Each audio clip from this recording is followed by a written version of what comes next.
go right. You can go forward, but never ever back.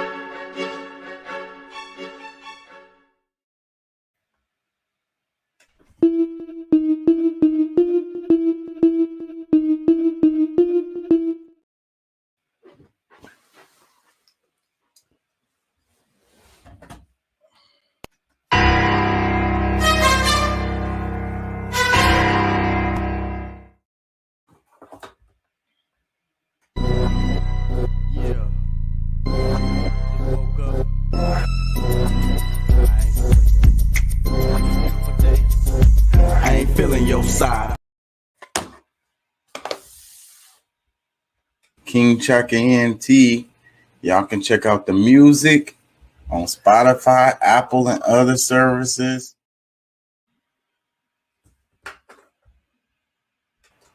I want to hear your thoughts. Yeah, you know what I'm saying?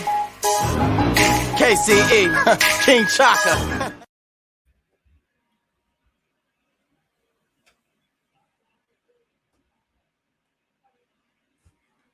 Hey, how y'all doing out there?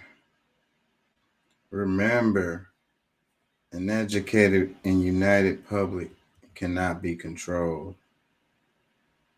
Learn to be active and learn to be organized. Podemos ayudarnos más si se puede. How y'all feeling out there? I need to check this and make sure I'm good. Am I good? Am I good? I think so. Anyways, peace and love and light. The name of the show today is Conservative Liberals. I need some napkins. Conservative Liberals. That might sound like an oxymoron to some.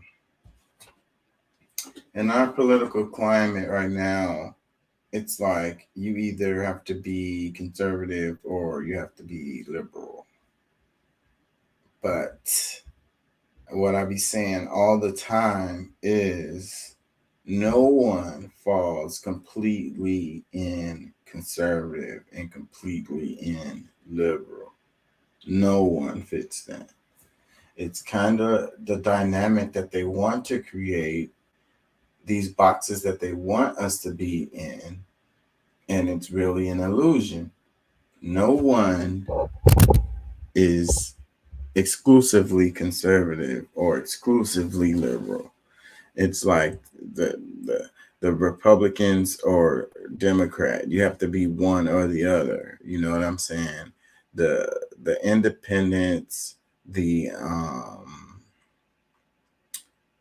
Green Party, the Libertarians, they all really have no shot in the big offices. They really don't. They can't even get on the ballot in all of the states. So they really don't have a chance.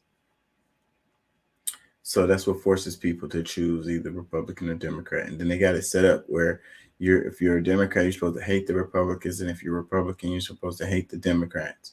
And it's like, if you're conservative, you're supposed to hate the liberals. And if you're liberal, you're supposed to hate the conservatives. If you're on the right, you're supposed to hate the left. And if you're on the left, you're supposed to hate the right. But I really want people to try to open their mind to the ideas of how they actually live their life. Like, try to really analyze your political philosophies that you have, what you really believe in and what you really feel strongly about and where you really fall. because if you start analyzing it and going it down line for line for line for line, you're going to see that you don't line up so smoothly in one column or the other, because you're going to check boxes on one side and the other. Everyone is, because you can be economically conservative and socially liberal, and you can be socially conservative. I mean, um, economically liberal and socially conservative. I'm twisting my own brain up. Basically, you can flip flop those back and forth, because and that's really how it goes, because like you have to think about the issues. Okay, so social issues, if you just solely focus on social issues, okay, when we talk about social issues, that has to do with, like, let's say LGBTQ rights, um abortion, um you know, what how you raise your children, you know, social issues, like stuff that don't have to do with money, how you feel about marriage, you know, those are real, those are actually social issues.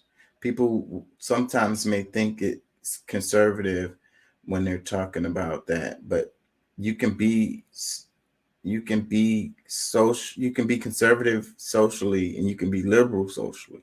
Okay, a conservative social would be like a person that believes in, like, the two family household with a, you know, a father and a mother, what, two and a half kids and a dog, you know, traditional religion, stuff like that. Maybe having the woman not work or something, and the guy makes all the money or something like that. That can be conservative on the social side. Okay. So on the economic side, then it's about how much money you spend, about being fiscally responsible. Okay. That is not the same RAM or whatever. Okay. So you have people out there like myself who is very economically conservative. Okay. Try to be fiscally responsible, pay bills on time, you know, don't really like to have a lot of debt, don't like to owe people, you know, try to be upstanding when it comes to money, and not spending on things that are frivolous, you know, only spending when things that you really need or really, really, really want. And the things that you really want, you don't even buy those right away. You plan, you save, and you make sure that when you do spend, it's not going to hurt you. You don't go and spend money that you shouldn't be spending, because you have to you have to pay for bills, or you have other responsibilities. Basically, you take care of all your responsibilities before you ever do any, like, you know, frivolous spending or spending just for things that you want. Okay. That's me. I'm very economically conservative. But at the same time, on the social side, I'm very liberal, because I don't believe in the traditional nuclear family, if you will.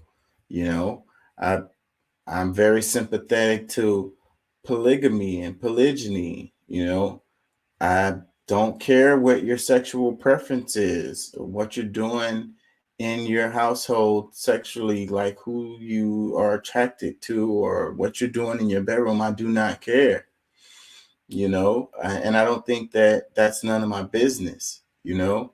And I have tolerance for people who don't follow the traditional, you know, roles gender roles or whatever the hell. I don't care. So that's where I fall. So I'm economically conservative and I'm socially liberal. Okay?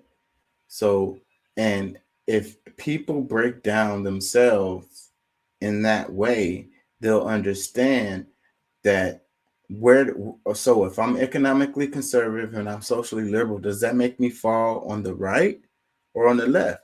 I guess it depends on what topic you're talking about, or what subject you're talking about. So you'd have to go through the different topics and then choose, okay, well, look, I fall on the right on this particular topic, or I fall conservative on this topic, and I fall on the left on this topic. So whenever, and I really hated the definitions of the left and the right all the time, because again, they don't fit a lot of times, and then people don't really understand it. And then, like, the left doesn't necessarily mean liberal. Like, liberal and the left doesn't necessarily um, line up together, and the right and conservative doesn't necessarily line up. Okay. So, but the thing is, a lot of people really just don't understand these concepts. They haven't done enough time. They haven't spent enough time learning about this stuff. So, and then they let other people who they feel are smart dictate to them about what these words mean. And a lot of people don't really understand it. Like, we had an argument on the show talking about neoliberals, and then they're calling the neoliberals the left, and they're not. The neoliberals would really fall on the right. And it's just a lot of confusion. And then I was trying to explain or make my argument about here in the United States that we don't really have a left. It's all center right. Anyone that really talks about true left policies, they're going to be called crazy here in the States. And if they try to implement anything that's really on the left, they're going to be called a communist or whatever. They're going to say this. There's no way that you're going to ever be able to do any of those things here in the United States. And the reason why they say that is because the United States generally is on the right, very much so. And it doesn't matter which party you in. The Democrats are right. They're like center right. And the Republicans are further right. But the general population or the general public of the United States are pretty much on the right, center right. No one's on the left. There's no left representation in politics here in the United States. It just doesn't really exist. And for you to understand it, you'd have to compare the politics that are in other countries. And you'd also have to understand what the left really is, what left policies really are. And then you will see that in other countries, their politics are more to the left of the politics here in the United States. Again, you'd have to do a whole ass lecture class to freaking break that down for people to really understand. So I just wanted to make that point, and I'm gonna come back to it when the guys, whoever gets in here. I'm all late. It's already 12:30, and it's been raining really bad. I don't know how well the Wi-Fi is gonna do, and if it starts acting up, I'm probably gonna wrap it early because that shit be frustrating me. Anyways, it's so difficult to explain these kind of things in the climate that we live in because people think they know, but they do not. They haven't taken the time They haven't taken the time to actually learn this stuff. I want to talk about, let's see, can we share this just to kind of get us going and give me a chance to settle in?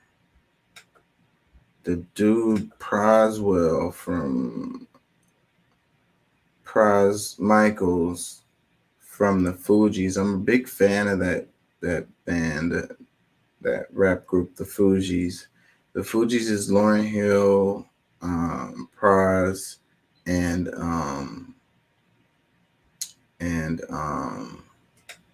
what's her name? Lauryn Hill. And so this guy is in the news. Apparently he was a FBI informant. All right. Am I saying this right? And he got in trouble for accepting money from Chinese nationals or whatever. But it's so crazy, these charges. And then after this, I'm going to go into the one about the black extremists, because that is this the one? Yeah, Gray Zone.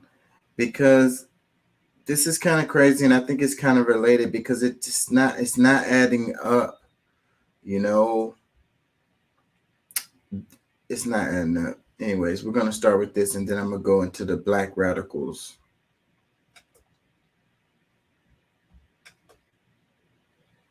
Statements are going on right now in the trial of Grammy-winning musician Pras Michel. The former Fuji star is charged with conspiracy, witness tampering, and failing to register as an agent of China. NBC News Justice and Intelligence correspondent Ken Delaney is following this one for us. So, Ken, break down this case for us. What exactly is this musician accused of doing? Good afternoon, Joe. Although he's a famous music star, Michel in recent years has reinvented himself as an activist and businessman.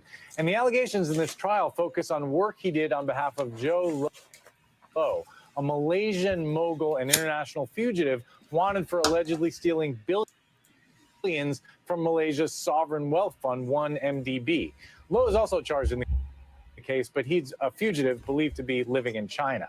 Prosecutors say Low and Michel conspired to donate millions of dollars of Low's money to the 2012 Obama campaign and covered up the money's foreign source using a network of straw donors. Michel and Low are also accused of lobbying the Trump administration on behalf of the Chinese government to extradite a Chinese dissident living in the U.S. The dissident, Guo Wengui, was never extradited, but he made news this month when he was arrested and charged with fraud and money laundering, Joe. So, Ken, the witness list for this trial includes some pretty high-profile names. I mean, who could actually be called to testify here? Right. So this is a case that is not only filled with political intrigue, as well as the prosecutor said, filled with political intrigue, backroom dealing, burner phones, and lies. But as you say, it's also filled with celebrity connections. The list of potential witnesses includes Hollywood icons Leonardo DiCaprio and Martin Scorsese, because Low is accused of laundering money by helping fund the film The Wolf of Wall Street, and Britney Spears, who allegedly was paid $1 million to sing at Low's birthday party in 2012. And also a number of former Trump aides, including Rudy Giuliani, Steve Bannon, and Jeff Sessions. Whether any of these famous witnesses will actually testify and when, Joe, remains to be seen. It's quite the eclectic group of witnesses there. All right, Ken Delaney, and thanks so much. Thanks. You're watching our YouTube. So it's really crazy. These charges are crazy right here. Like, okay, it says Grammy winner Pras Michael is accused of conspiracy, witness tampering, and failing to register as a foreign agent. So that's what they're charging him with. And like, this all sounds really fishy. And like, so because, you know, we have this kind of like proxy war, I would say, going on with China.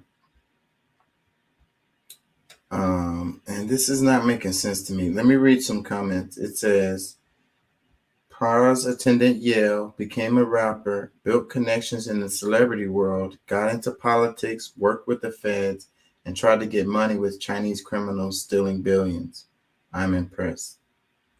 Another comment that says, astonished at the audacity and complexity of the scandal surrounding the theft of $4.5 billion from Malaysian Sovereign Wealth Fund, the saga serves as a cautionary tale for public figures and a reminder to remain vigilant, demanding transparency and accountability from those in position of power, while emphasizing the importance of upholding the rule of law and pursuing justice in the face of corruption. So, like, what did he actually do? You know, I mean, the money laundering thing I could see or whatever, but like, donating to a campaign is not illegal. And they said that failing to register as a foreign agent. So what makes him a foreign agent? Because he accepted money from those people? I don't really understand this. Let me read some more comments. It says, rich people do not go to jail, and if so, not for long. Only the poor, abused, and people who had an awful childhood through no faults of their own go to jail. Another comment says, wow, this is so wild. Thought this story was fake. Another comment, it says, the moment Praz had David Cannon representing him, it was over. Another comment, it says, Malaysian police, ready or not, here I come. You can't hide, gonna find you, gonna take you with me, LOL. Imagine if the police sung that when looking for Malaysian fugitive. It says, the future movie series will be an instant hit blockbuster. Let's see, another comment, it says, this makes news, but celebs and billionaires molesting teens on an island is nothing. Yeah, I don't really see how much criminal this really is. Like, I feel like this guy is getting scapegoated. Let's see. Do they have something better on this? Let me look and see.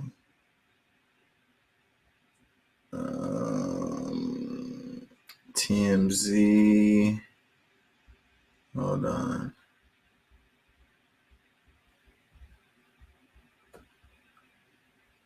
On trial for alleged. Let's see if this is CBS News. One of the founders of the hip-hop group Fugees is facing a multi-million-dollar fraud and conspiracy charge, or several charges. The Grammy Award winner, Pras Michel, is accused of using stolen cash to make illegal political contributions. In 2019, a 2019 indictment accused Michel of helping a Malaysian financier embezzle money from a state-owned investment fund. He allegedly tried to persuade U.S. officials to abandon an investigation into that financier's business dealings. Michel has denied all wrongdoing. So for more on this, I want to bring in Randy Kessler. He's a lawyer who has represented several celebrities and a trial law professor at Emory University. He's also a founding partner at K&S Family Law Firm. Thanks for joining us. So I remember reading about this years ago, and I guess I just thought that it had somehow resolved itself, but it was quite sort of complicated. So can you just explain to us what the government is alleging happened? Well, quite complicated is sort of an understatement. This could be a whole course in law school. It could be a whole, documentary and a whole TV show. And it probably will be. But generally, the government is trying to say, foreign governments, stay away from us, keep out of our business. And they're saying that he was somehow involved on two fronts. One, funneling money to the Obama administration by paying for donors to come to events and then reimbursing them with foreign money. And then later trying to pressure the next administration, the Trump administration, into releasing a dissident or getting him back to China, and maybe not even helping with the prosecution of this guy, Joe Lowe, who everybody knows is behind the scenes, and he's a co-defendant, but he's just not here. He's in China, so he's not really subject to this jurisdiction right now. So what is the defense arguing exactly? I think they're pretty much going to argue ignorance is ignorance of the law, but ignorance of the law we know is no defense. He was not doing anything intentionally illegal. In his opinion, he was trying to help do what he thought was right. He was trying to influence politics because he wanted certain politicians to be elected or certain things to happen. But certainly it didn't rise to the level of him being an espionage agent of China, is what they're going to say. That's crazy. That's just, James Bond kind of stuff. He was just somebody trying to be involved and trying to help his country in the way that he thought was fit. I think that's the best defense, and that's what the defense is going to be. So the defense is like, hey, his intentions were not anywhere near as sort of scandalous as you're suggesting. He had access to money. Lots of people make campaign contributions. What's wrong with this? What is the prosecution saying? They're saying he should have known better, and ignorant to the law is no defense. When you're involved with that kind of money and that much stuff, you should consult with lawyers. You should figure out what you're doing. That's what they're going to say. And because you violated these crimes, we're not only going to prosecute you because you're a public figure and because there are other public people involved and celebrities that may be witnesses. We want everyone in the world to know when you try to get involved in American government and you are in concert with a foreign government like China, don't do it. Be careful. Make sure you know what you're doing before you do this. Are they suggesting that he was personally trying to benefit from it, or that, financially, or that it was just he was trying to sort of peddle influence? I think both, right? There's a lot of money involved. When $100 million worth of influence, you don't do that for nothing. You don't have no side benefits. There's this big yacht that Joe Low is on. There's all sorts of benefits that he got with this. So what kind of a precedent would this set for how Michelle would be punished? So, we call it a chilling effect. We want this to have a chilling effect on this kind of conduct. We want people to stop doing this. And this is why you see celebrities, entertainers, athletes often prosecuted, sometimes harsher or more vigorously than the average person, because the public pays attention to cases like this.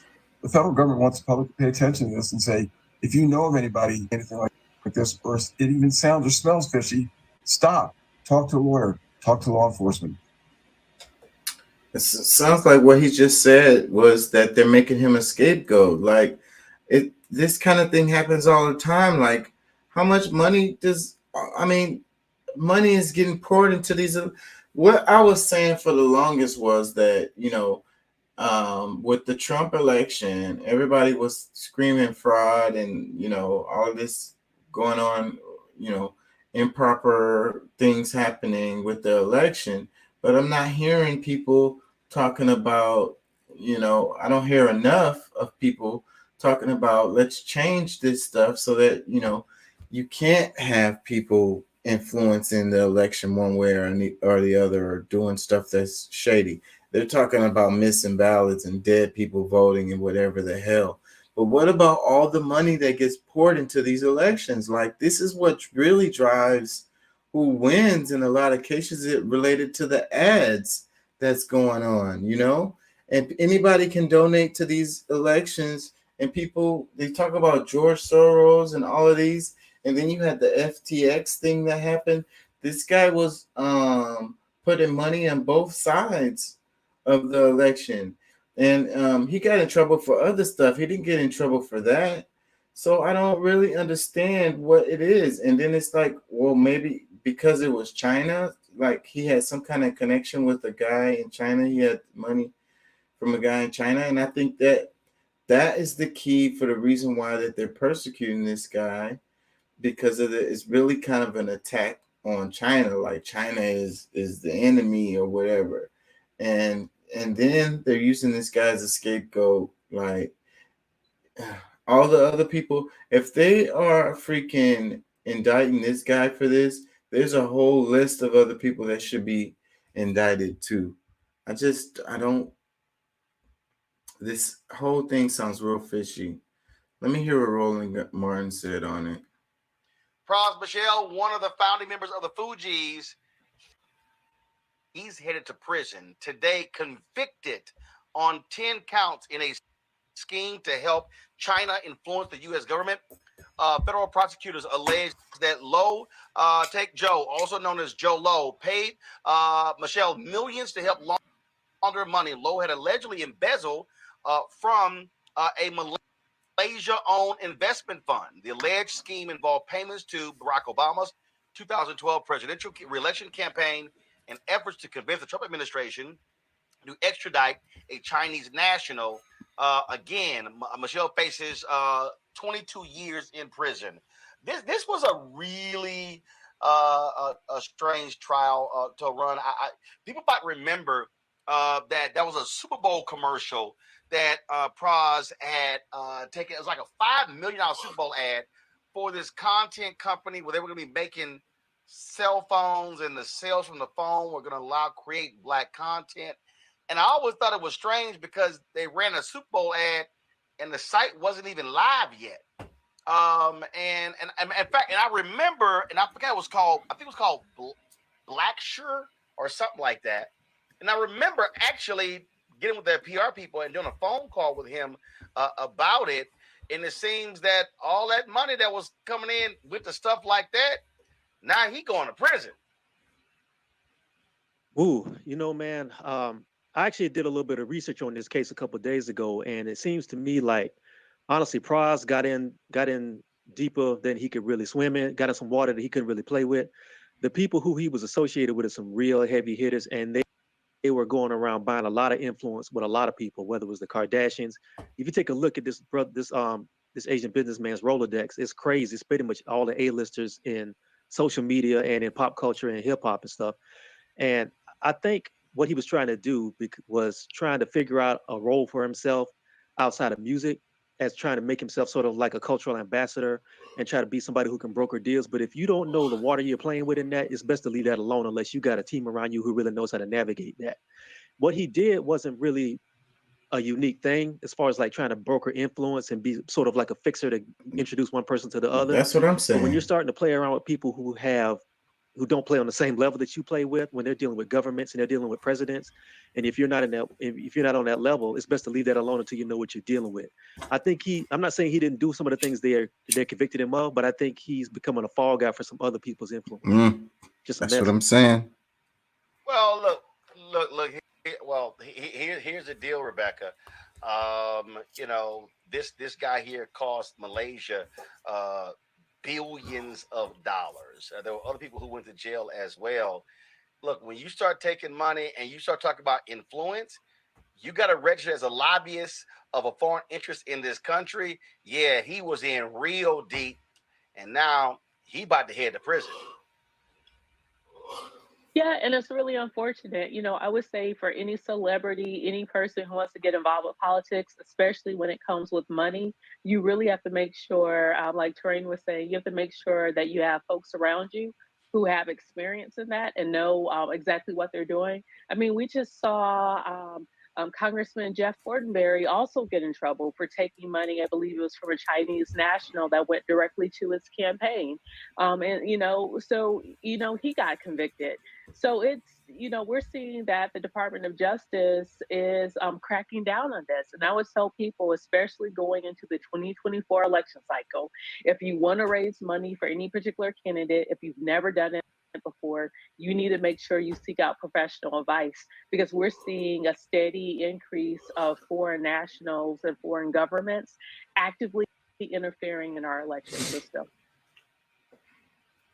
Like we don't do that. Robert, during the trial, he claimed that he did have the advice of lawyers and accountants. But again, when you start talking about foreign money and elections, you're now in some deep territory that deals with, again, lobbying, that there are laws against foreign money being involved in elections.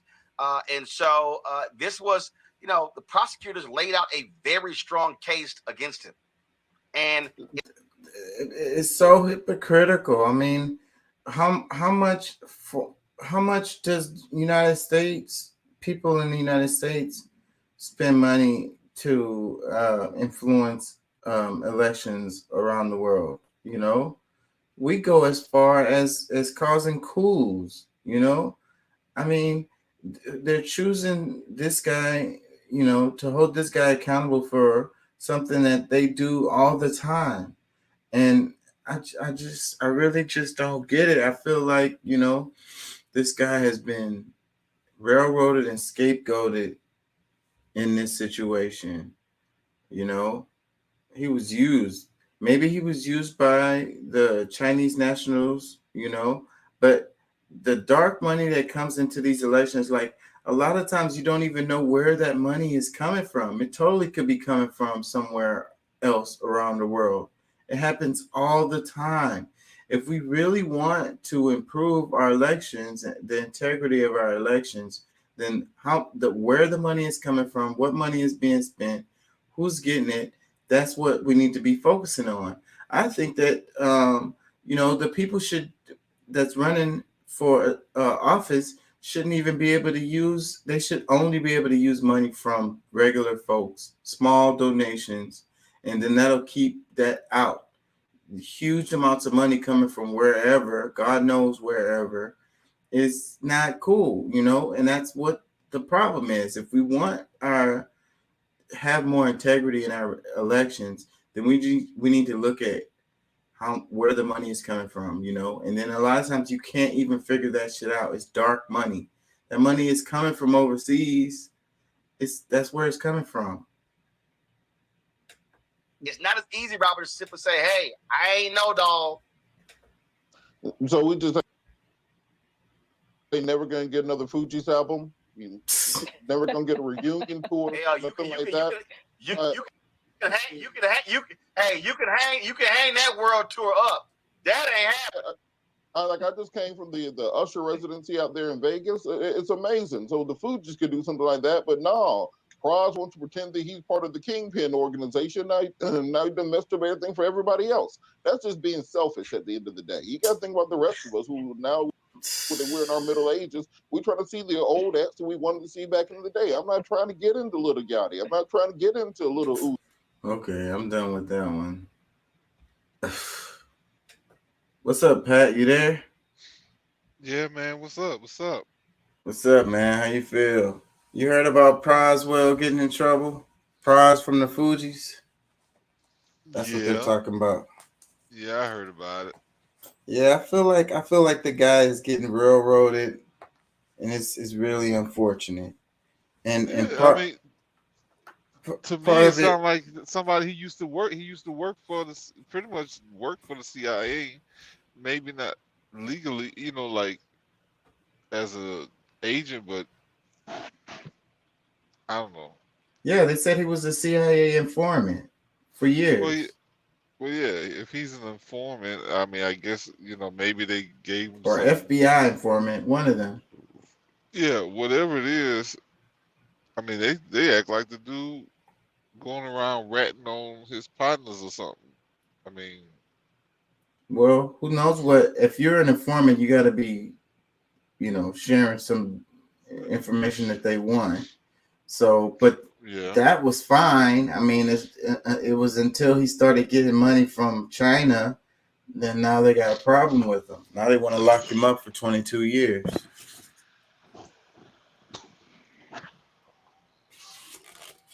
Yeah, I don't think it's fair. I think they screwing over this guy big time. It's very sad. All the money that the U.S. is getting, I mean, that's what I was saying. Like, and all the money that U.S. people send to influence elections in other places around the world, and none of those people are getting in trouble. Like, I mean, people influencing elections is like, that's like the run of the mill, average, everyday thing that happens. Like, I mean, it's a whole bunch of people should be on the list of getting in trouble for that. What crime did he actually commit?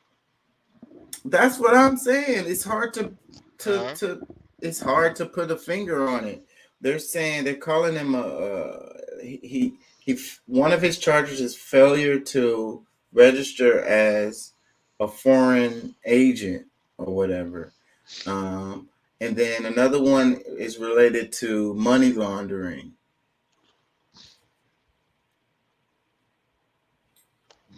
Money laundering?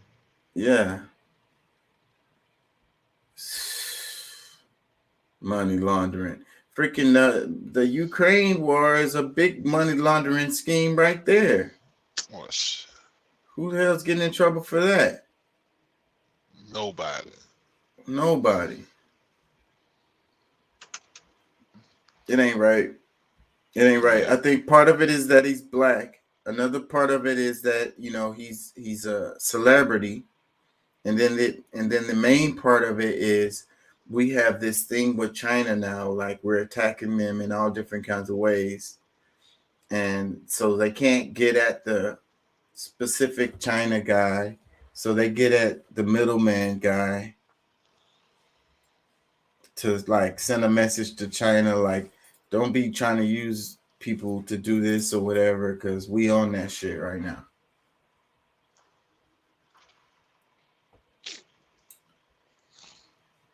Yeah, I don't like it.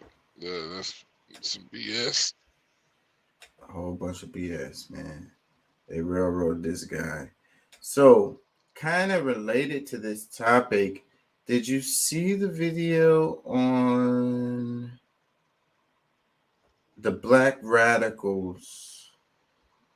The DOJ indicts black radicals for weaponized speech. I think I shared it. It's Gray Zone. Yeah, I saw it.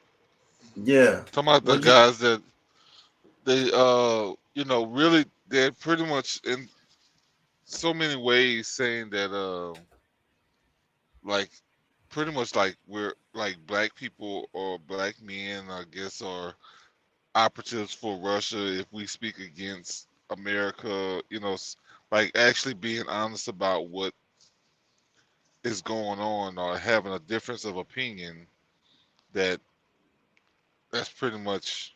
Yeah. Well, and then a step further is we're too stupid to advocate for ourselves or recognize, oppression or whatever. Like basically all the black people that live in the United States are happy, right?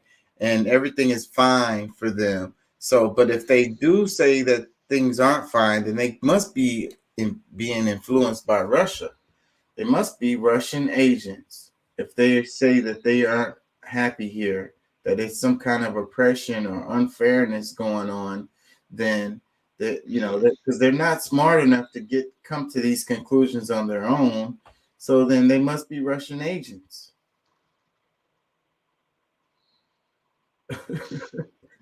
Yeah, that's what they say. I know, and it's insane because it's like so I mean, was Martin Luther King exactly. He must have been. Had Russia to be. He had to be. But they did do that. They did say that back when Martin Luther King, before they started liking him, after they killed him. But they did say that. They said communism or some shit they were saying. He was influenced by, I can't remember exactly what they were saying. I don't know if it was Russia. But yeah, they did say that. Something along those lines about Martin Luther King. Yeah.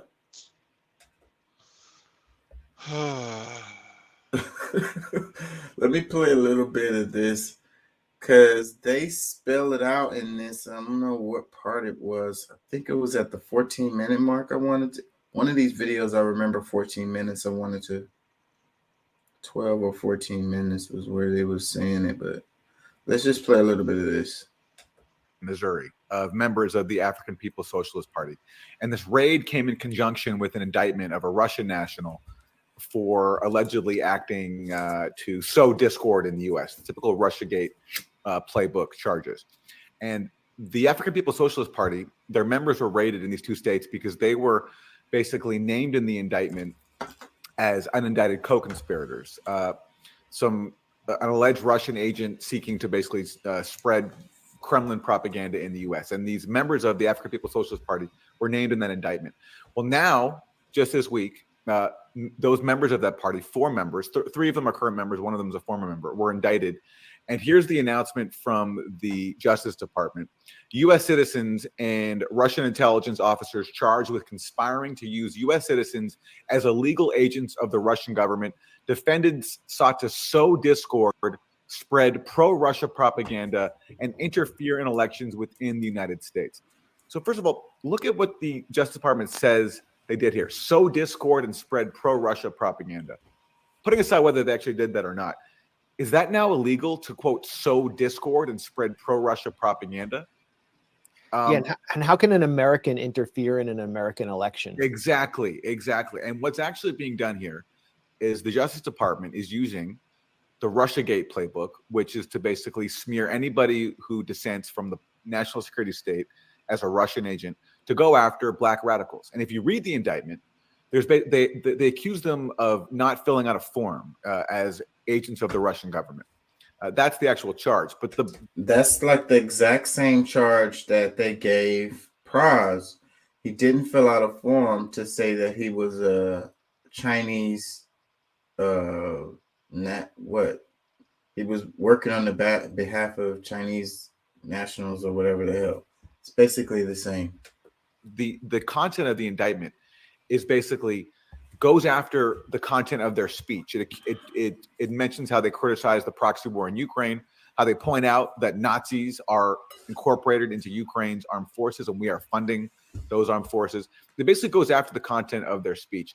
And what it says when it comes to an actual criminal offense is that they acted as agents of the Russian government without filling out a form to do that, when really all they have in the way of evidence is that these defendants interacted with some Russians and they received a pretty small amount of money for some of their activities.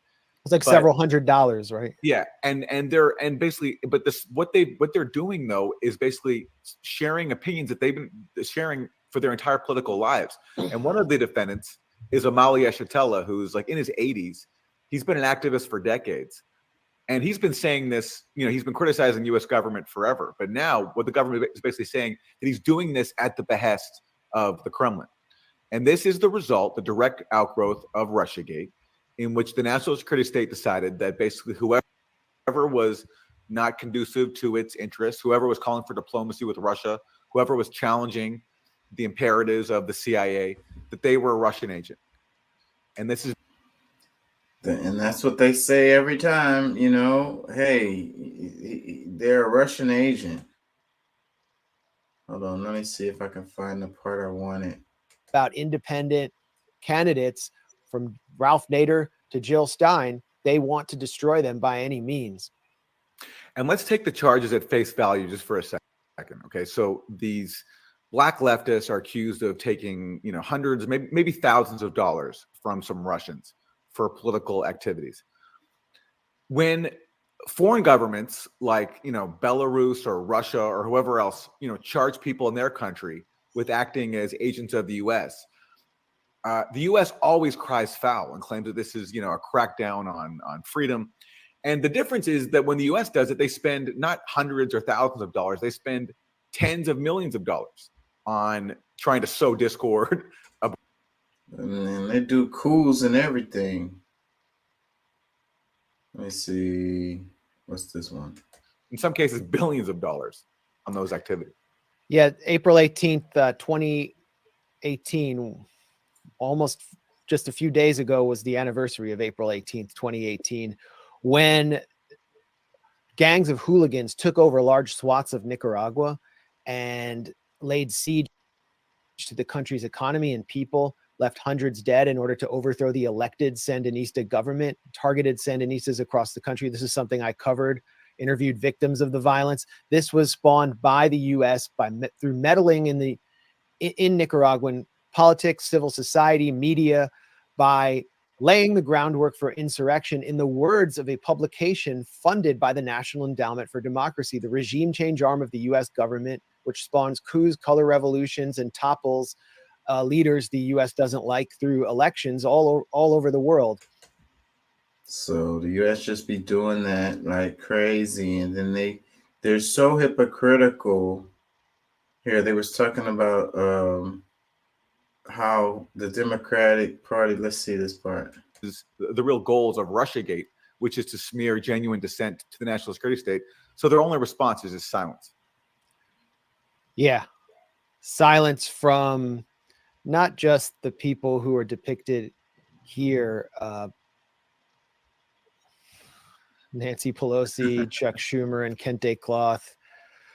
But silence from the groups that declared a rebellion for racial justice to destroy the virus of racism in the U.S. And basically, they were saying about how the left is completely silent on this topic. Even Democracy Now!, they're scared to say anything.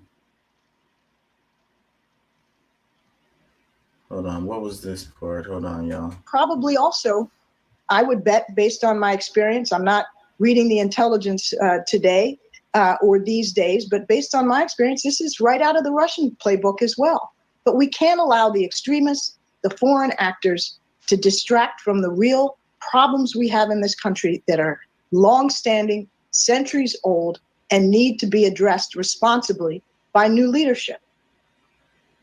You're absolutely right on the foreign interference, because we know for decades the Russians, when it was the Soviet Union, the communists, they've often tried to embarrass the United States by promoting the racial divide in our country. But what you're suggesting.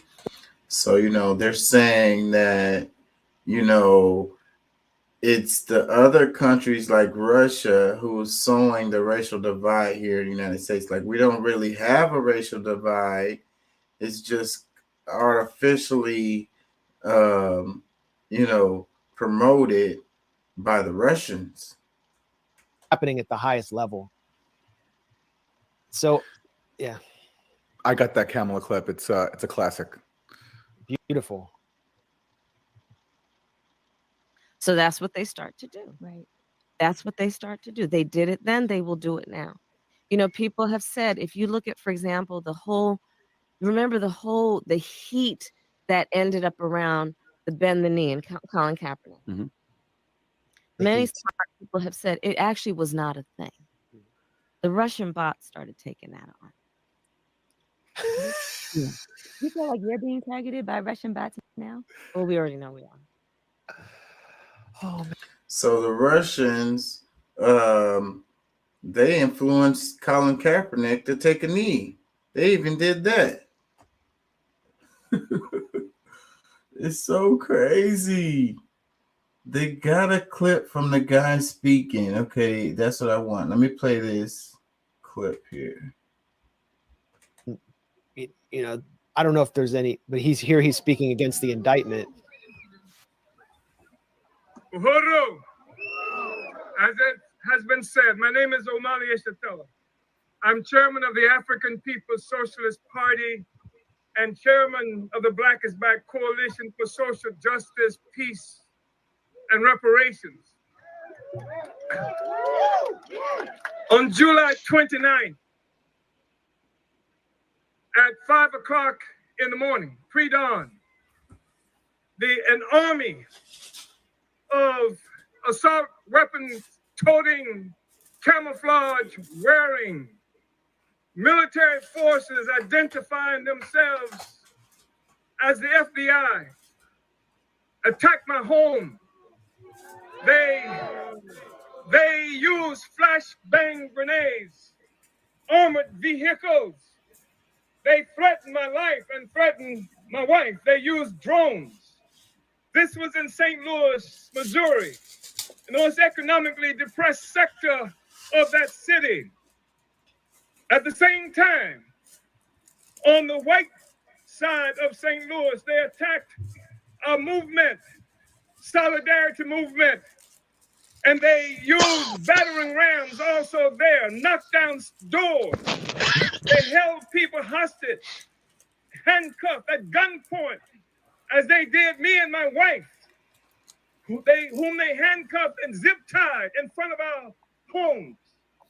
They declared that despite the fact that I have been involved in fighting this system for most of the 81 years that I have been alive,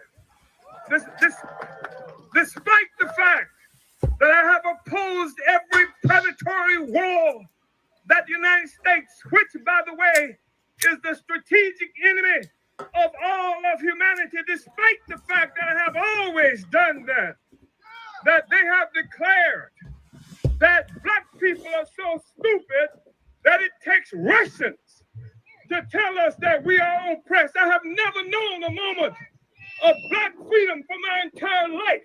I have never read of a moment since the beginning of a colonial mode of production where black people have been free. And yet they're saying that we are agents of some foreign power because we say black people must be free. Because So, I mean, he's saying making two important statements there. One, Russia doesn't need to tell him to condemn U.S. empire because he sees himself as an African person as a target of U.S. empire, a victim of U.S. empire. And two, his home was targeted in a militarized raid with literal robots, bomb robots, lasers, and a tactical SWAT team wearing full body armor, just invading his home with assault weapons out. This is an 80-year-old man. This is such overkill. It's so out of control. And so we are seeing the casualties of Russiagate in real time. The big country attacked the small country, and that's why we have to defend the small. Oh yeah, this is the part where they were saying that they really a big role in. They're really trying to say that, you know, black people are stupid. Hold on. The Russians convinced blacks not to vote. Yeah, she's just saying black people are stupid dupes. It's like when Kamala Harris went on, I don't think it was the Breakfast Club or some. Hold on, let me take it back because it was a Hillary Clinton clip. Hold on. A lot of problems. And the thing we have to do is get enough people to turn out so that they can't, steal those votes through suppression in Wisconsin or convince blacks not to vote in Michigan. Convince blacks not to vote. Time, which was very effective, and the Russians played a big role in. The Russians convinced blacks not to vote. Yeah, she's just saying black people are stupid dupes. It's like when Kamala Harris went on, I don't think it was the Breakfast Club or some other urban radio station, and she was just talking down to black people like they were stupid children and saying, Russia's a big country and Ukraine is a small country, and the big country attacked the small country, and that's why we have to defend the small country. Like, you clearly think that the base of the Democratic Party is stupid if you're talking to them that way, and specifically black people. So yeah. And that, like going back to your original point, how you started the segment mentioning Jesse Jackson, who was running for president in the 1980s and, achieved some success, attracted a movement of people. You compare who the black candidates, the black politicians who the Democratic Party elevates now. And it's all people like this: Obama, Susan Rice, Kamala Harris, who all talk down to people, in a stark contrast to Jesse Jackson, who wanted to uplift black people and uplift actually all oppressed people. And that this is who now the party features. It's people like Kamala and Susan Rice and Obama who talk down and also parrot these insane propaganda campaigns designed to undermine actual black leftists and actual leftists in this country. That's it right there. They think you're stupid. They think you're a dumbass. And you're gonna prove them right when you go out there and you vote for those people who they put in front of you. That's the part. That's the part right there. Like, same people that's supposedly been representing you, and it failed again this last term or whatever, and you allow or don't have a counter for like replacing that person. I mean, yeah, you pretty much setting them up to screw you're like screwing yourself. Yeah, you proving them right when they put these people up that talk down to you, and then you go vote for them just because they're black, and you think that they are trying to work for your interests just because they have the same skin tone as you.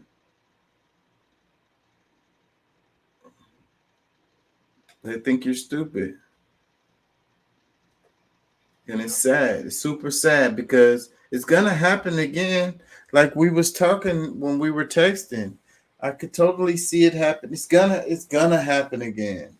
Biden's going to run and he's going to placate to the, the black demographics. and they're gonna vote for him again. He's not gonna give them shit. Nothing. Nothing but lip service.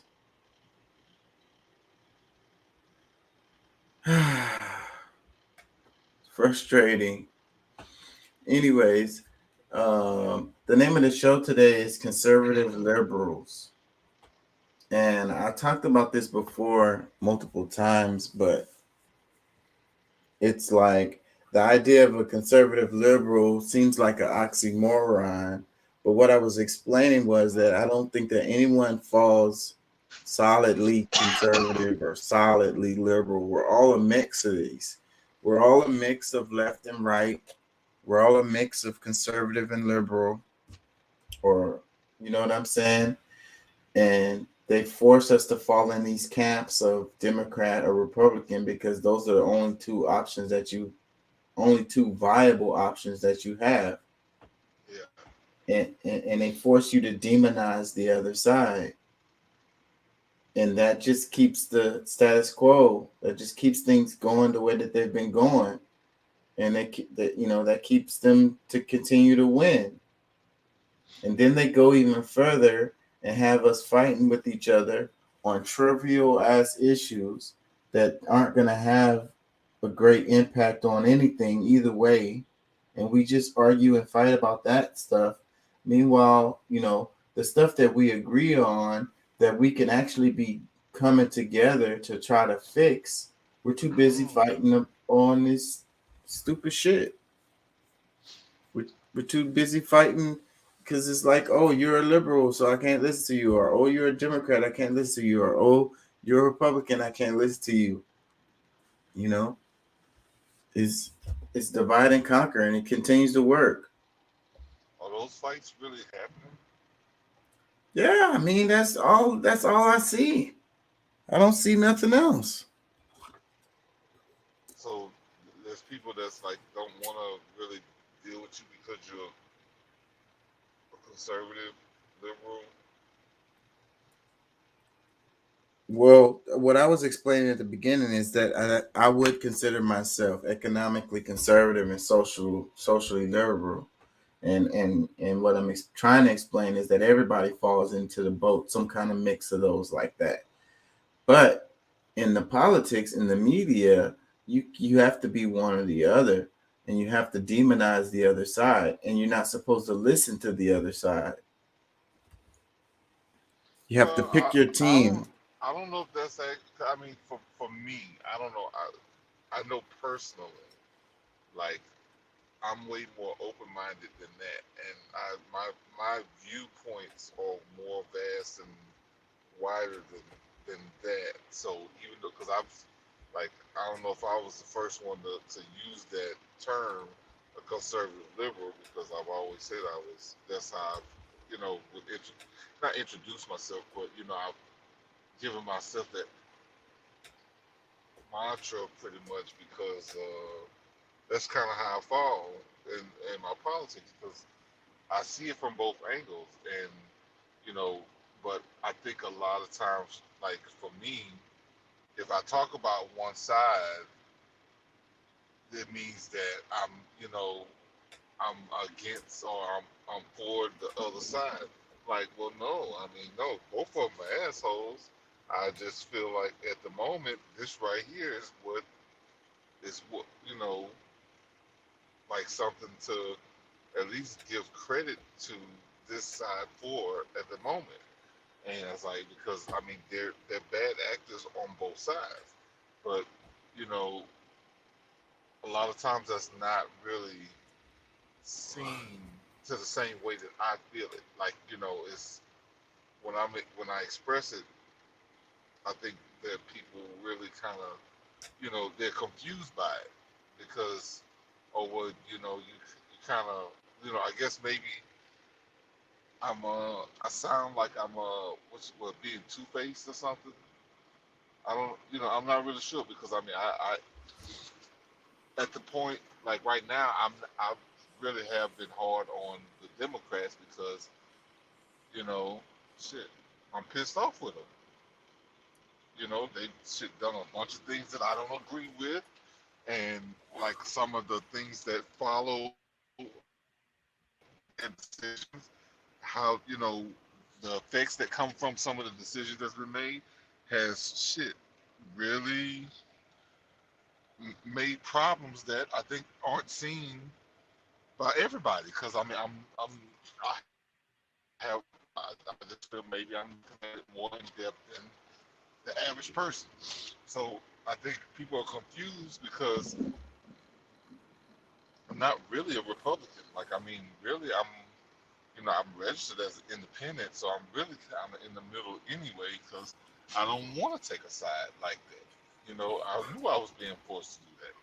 So either way, I kind of, if I see the Republicans doing something that or having a conversation that's worthwhile or at least, in a good direction, I'm gonna give them the credit that, for at least, oh well, hey, if this is theater, guess what? I guess what they're doing, they're acting out a good thing, and the people who are looking at it more one-sided are going to,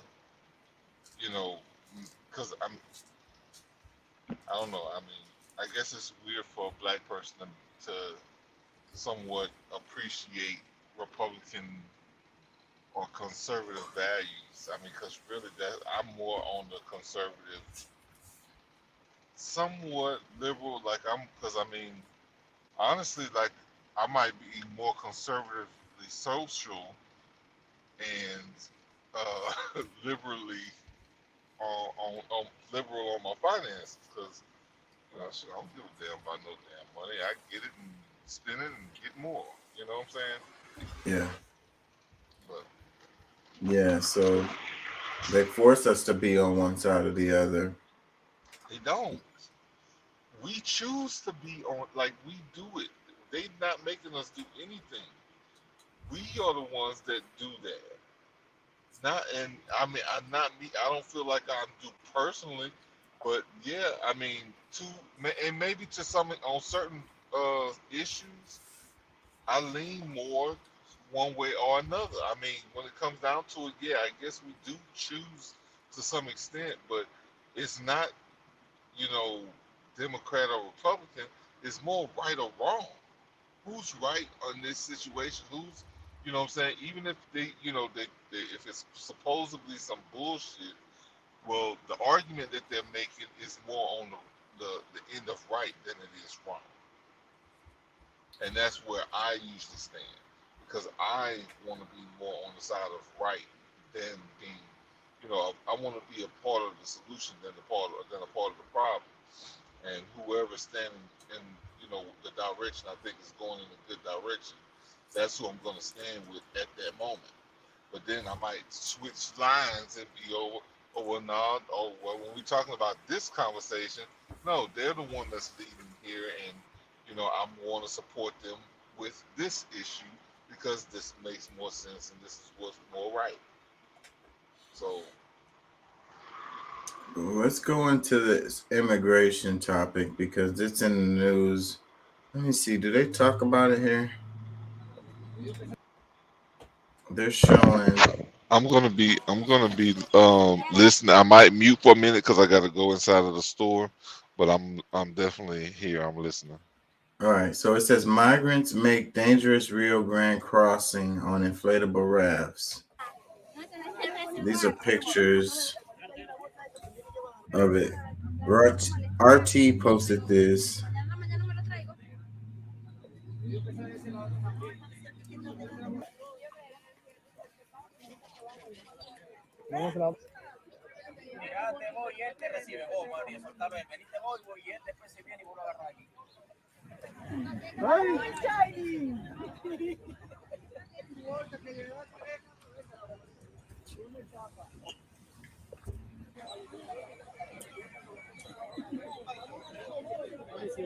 It's just pictures.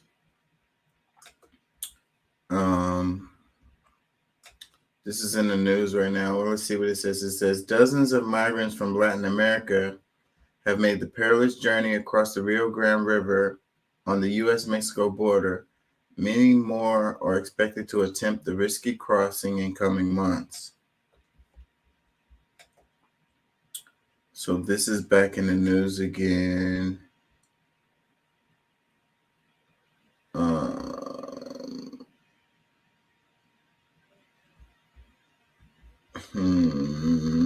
No good comments.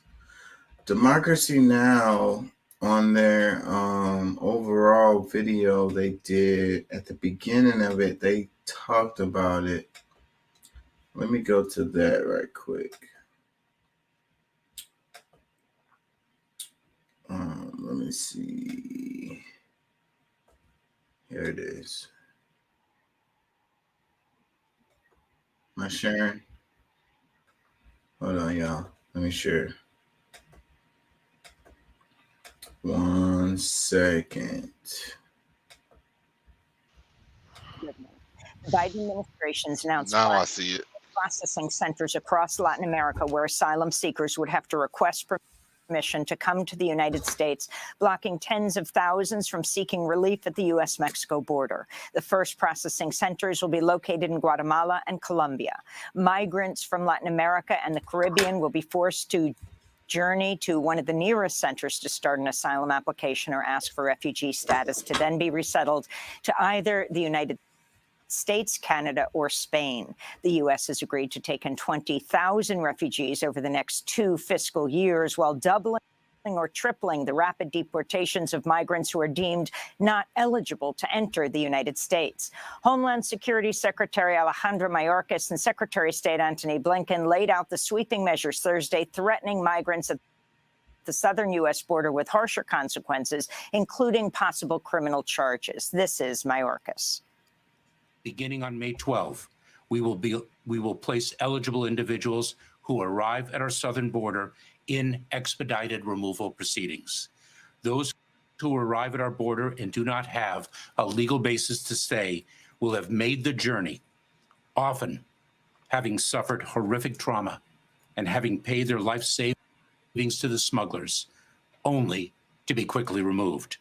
They will be removed most often in a matter of days and just a few weeks. This comes as the United States is preparing to lift the Trump-era Title 42 pandemic policy in May, which for the past 3 years has been used to expel some 2.7 million migrants at the U.S.-Mexico border without due process. Immigrant justice advocates have denounced the Biden administration for violating international law and enforcing policies similar to those pushed by Donald Trump. The new measures exclude migrants from Africa. Eleanor Acer of Human Rights First said in a statement, quote, the Biden administration should focus on measures like increasing refugee resettlement and regular pathways and abandon its plan to impose an asylum ban that would be a legal, moral, and political mistake, unquote.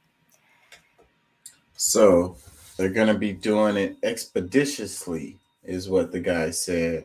So they're going to speed it up and do it faster. So, you know, when COVID happened, they was using COVID as an excuse, you know, to not allow people to try to get asylum, you know, and it's crazy because from some countries you could still come, but certain countries you couldn't, and they had a whole ass list.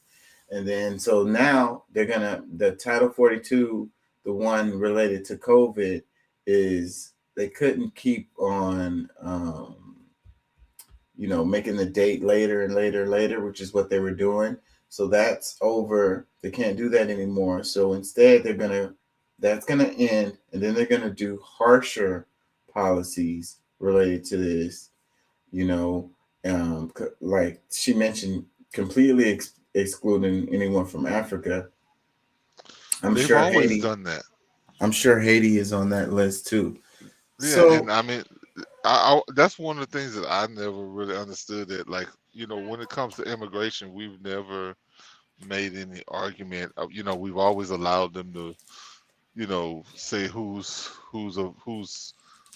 capable and who's incapable, instead of, like, you know, like there's been, like, for decades for sure. Like there was a limit on like as many, you know, and I might be getting racy or whatever controversial, but we can let as many white type of foreigners come in. But if you're black or brown, and we're gonna have to really, we gotta limit that. And that's absolutely true. That's absolutely true. So, but the thing is, the laws that they have on the books related to asylum, their own laws, United States laws, they're not following those. You know what I'm saying? They tie the people up in red tape, or they don't let them get across the border. You know, like they were just saying. They said, what did they say? In another place other than the United States, basically, they're going to try to process them for their asylum. But the laws are different, when they're not across the border. You know what I'm saying? So they don't have to follow those laws that they have in place for people to try to get asylum. And so it's a double standard that they have, and it's a way that they maneuver around their own laws, And again, this is all really political. The whole point of it is politics. The elections are coming up, and immigration is always a hot button topic. So if the Biden administration appears to be, hard on immigration, that gives him political capital to use for the election. You know what I'm saying? And so when that's cap. It's all bullshit. I'm just gonna say the average person knows that it's cap. It's all bullshit. So when Trump was in there, then you had the Democrats screaming, "Oh, Trump is so terrible to the people at the border," and they politicized all that stuff. But then after Biden got out of there, they just kept doing the same thing that Biden was doing. I mean, what Trump was doing, or even more, And so it's weird how they can point fingers and be like, "Oh, this guy is so horrible to immigrants," and then when they get in the office, they do the same thing. So I mean, I think because in my opinion, based on what I'm seeing, they really need to really come back together and try to come up with a plan that's really gonna work. Because doing it, being too harsh and then having the gates wide open are both not good solutions. Because I mean, to some people it looks like, it's a good thing, but I mean, especially with the what we're seeing that's happening, especially with children at the border getting, because when Trump was in office, they were calculating 1,400 that was displaced or had some trouble or whatever. But when it came down to up to now, with the new policies since Biden has been in office, it has allowed 85,000 children. This is like out of the almost 400,000 that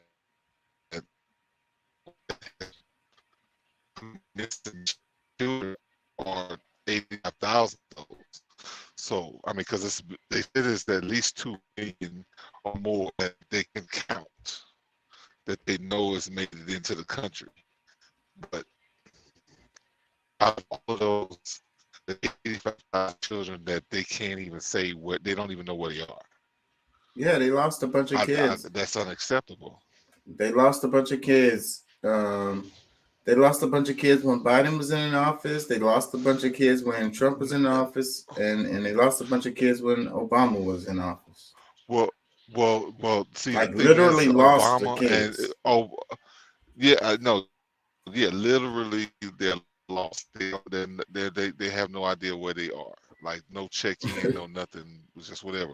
But the difference between the Obama and the Trump, it was like somewhat limited. It was not like a free-for-all where like, you know, it's like all kinds of things that's able to happen to these children are happening. You know what I'm saying? Like they were trying to, Well, you you know, know, somewhat if have they a hold lost, on what was going on.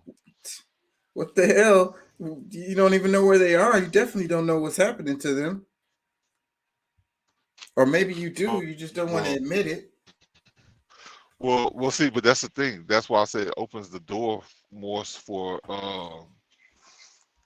it, just it it opens the door more for the criminal side of everything because, you know, it just gives more of an advantage to those who are who wants to exploit those children. You know, it was more under control when like the last two, or you know, at least we can, if we're gonna mark those last two presidential races, it just went haywire. It's totally crazy right now. So, you know, well, yeah, I got you. So the other thing that's popping up right now is the argument about the unaccompanied minors. So that's in the news, and so what I say in the defense of the people who send their children, you know, to try to get across the border, is because of the way all of the red tape and, you know, related to trying to do it the right way leads these parents to making these decisions to these kids can possibly have a better chance of making it, you know, if their parents aren't with them. You know what I'm saying? So which I don't know that I would make that decision. And I'm not saying that it's necessarily a good decision, but I do sympathize with the way that they're thinking because they try to do it the right way and it doesn't work. So they do this. It's another tactic to accomplish the goal that they're trying to accomplish. Let me see. This is for. What do you think? What do you think before I play some of this? Well, I mean, it's a bunch of, you know, shoulda, couldas involved in my statement because, I mean, we wouldn't be here if they wasn't over there ruining different things in other people's country.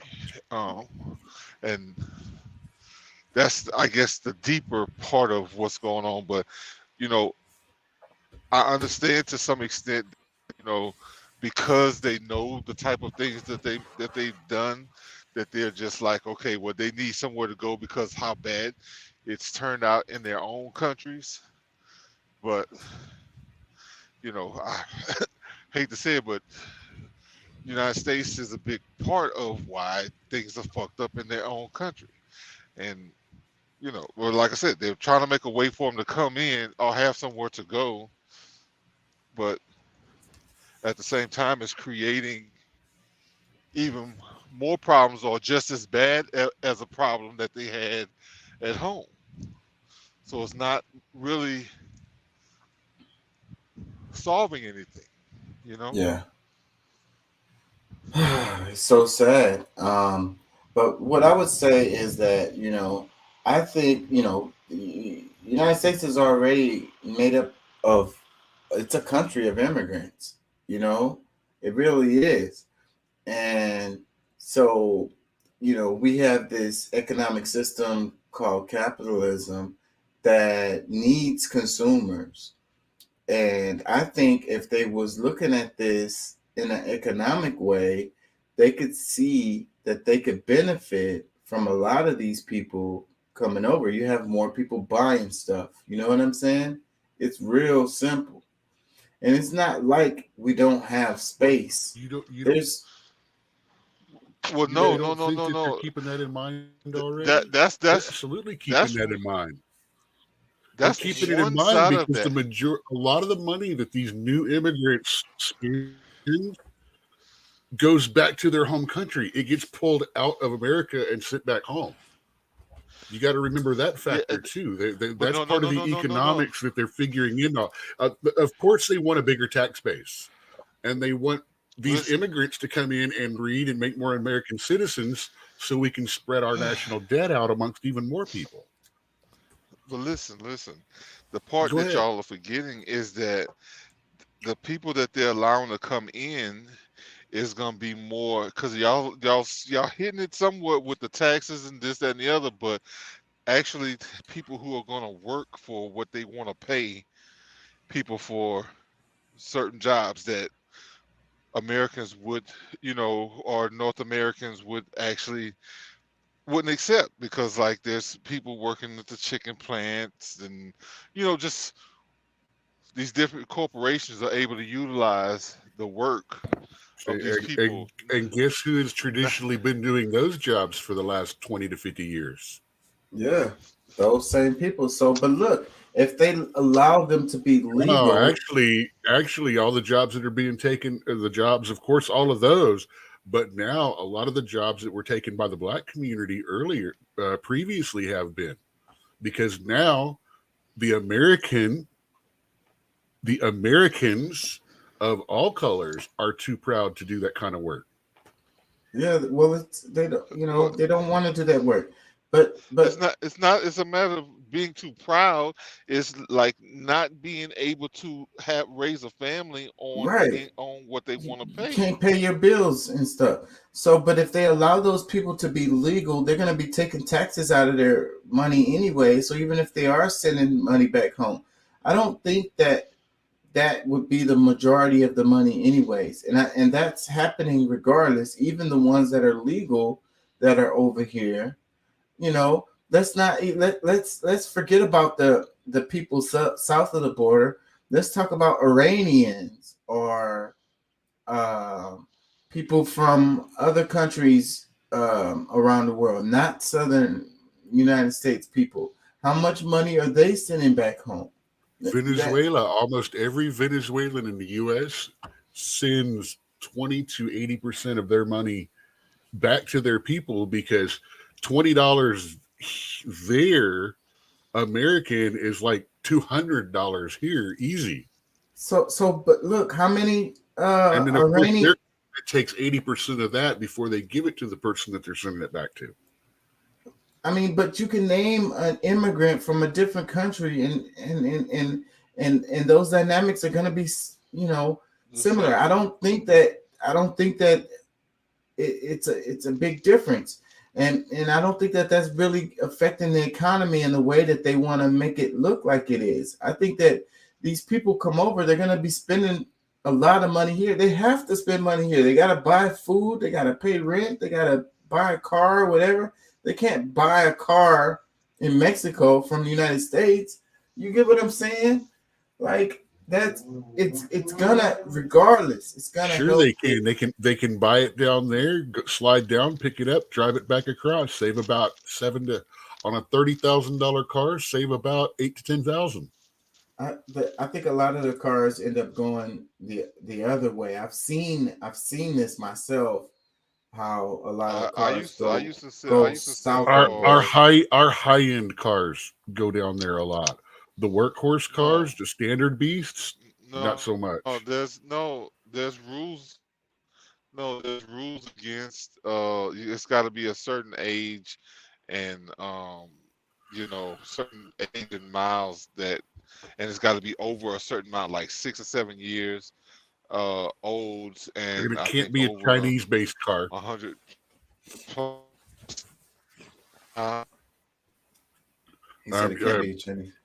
Mexico, you cannot buy, sell, or trade almost all Chinese material. So, but what I'm saying is, that's the other thing.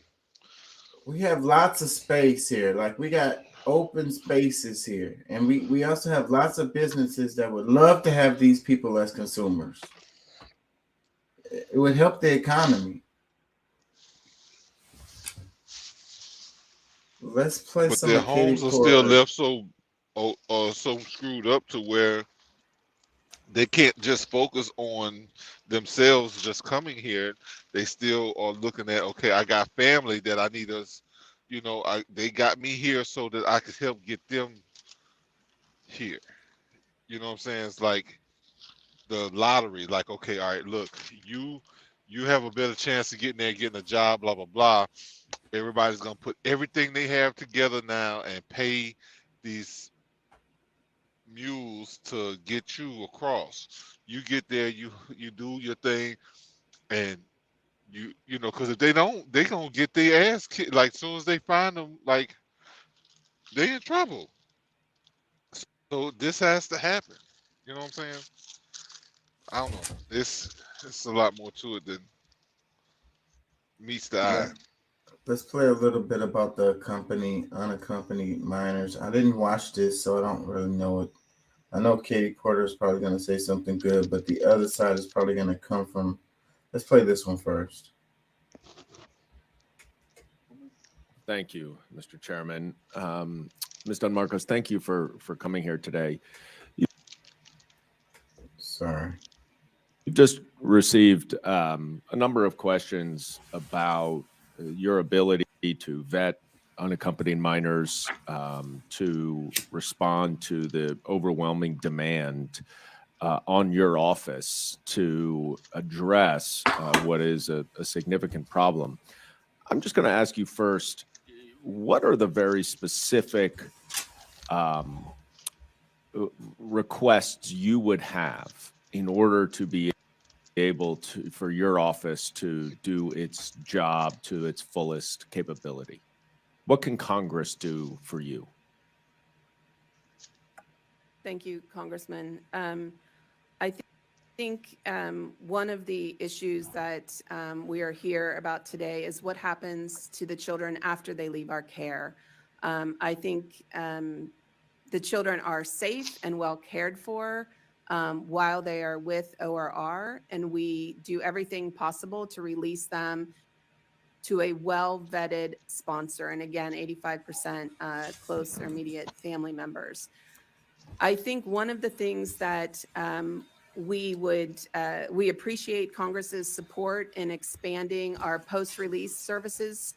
Post-release services are an opportunity for professional staff to continue to support the child, the sponsor, the whole household, making sure that the child is connected with services, making sure that the child is attending school, making sure that the child does not fall into exploitative situations that we have seen reported. So I think continued support in expanding post-release services and legal services are critical to providing care for these children after they leave our custodial authority. It's interesting to me that that's the number one request you have. On March 24th, my Democratic colleagues and I submitted an appropriations request specifically to build additional capacity and strengthen ORR's post-release services for all unaccompanied children. And I hope my colleagues on the other side of the aisle will support that request, because I think we all are concerned, or at least should be concerned, about unaccompanied minors coming into the country and providing the services that they need. One of the things you mentioned is the legal services, and as a former, I guess, current present lawyer as well, I am very concerned about representation of these unaccompanied minors, and even more so, a process that addresses the peculiar needs, especially the emotional needs, where you often have very, very young children who do not speak English, who go before judges for adjudication of some sort. Can you offer some thoughts on how that process could be improved? Yeah, man. That is a mess. Let me read this. It says, at a House Oversight Committee hearing on Tuesday, Representative Dan Goldman, Democrat, New York, spoke about the Unaccompanied Alien Children Program.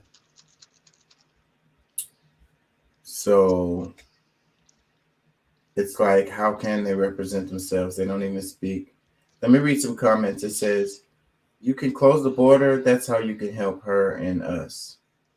Another comment, it says 85,000 is a lot. ESP. Why does these people still have keys to any buildings? Now these same people want to put in AI. Why are they making any decisions at all? Another comment.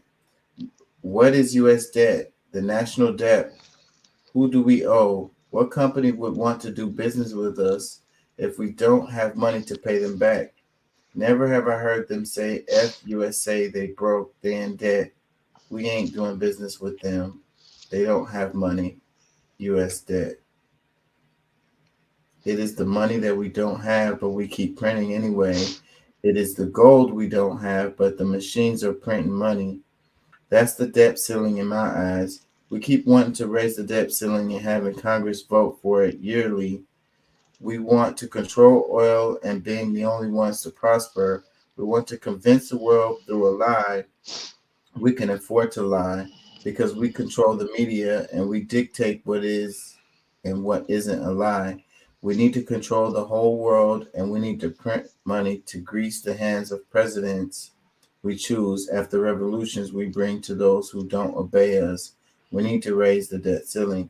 F a ceiling, and let's print money off tops, through ceilings, over rooftops, to have what we need and when we need it, so we don't need to dictate and control the whole world. Let the homies do their hustle and love the dollar.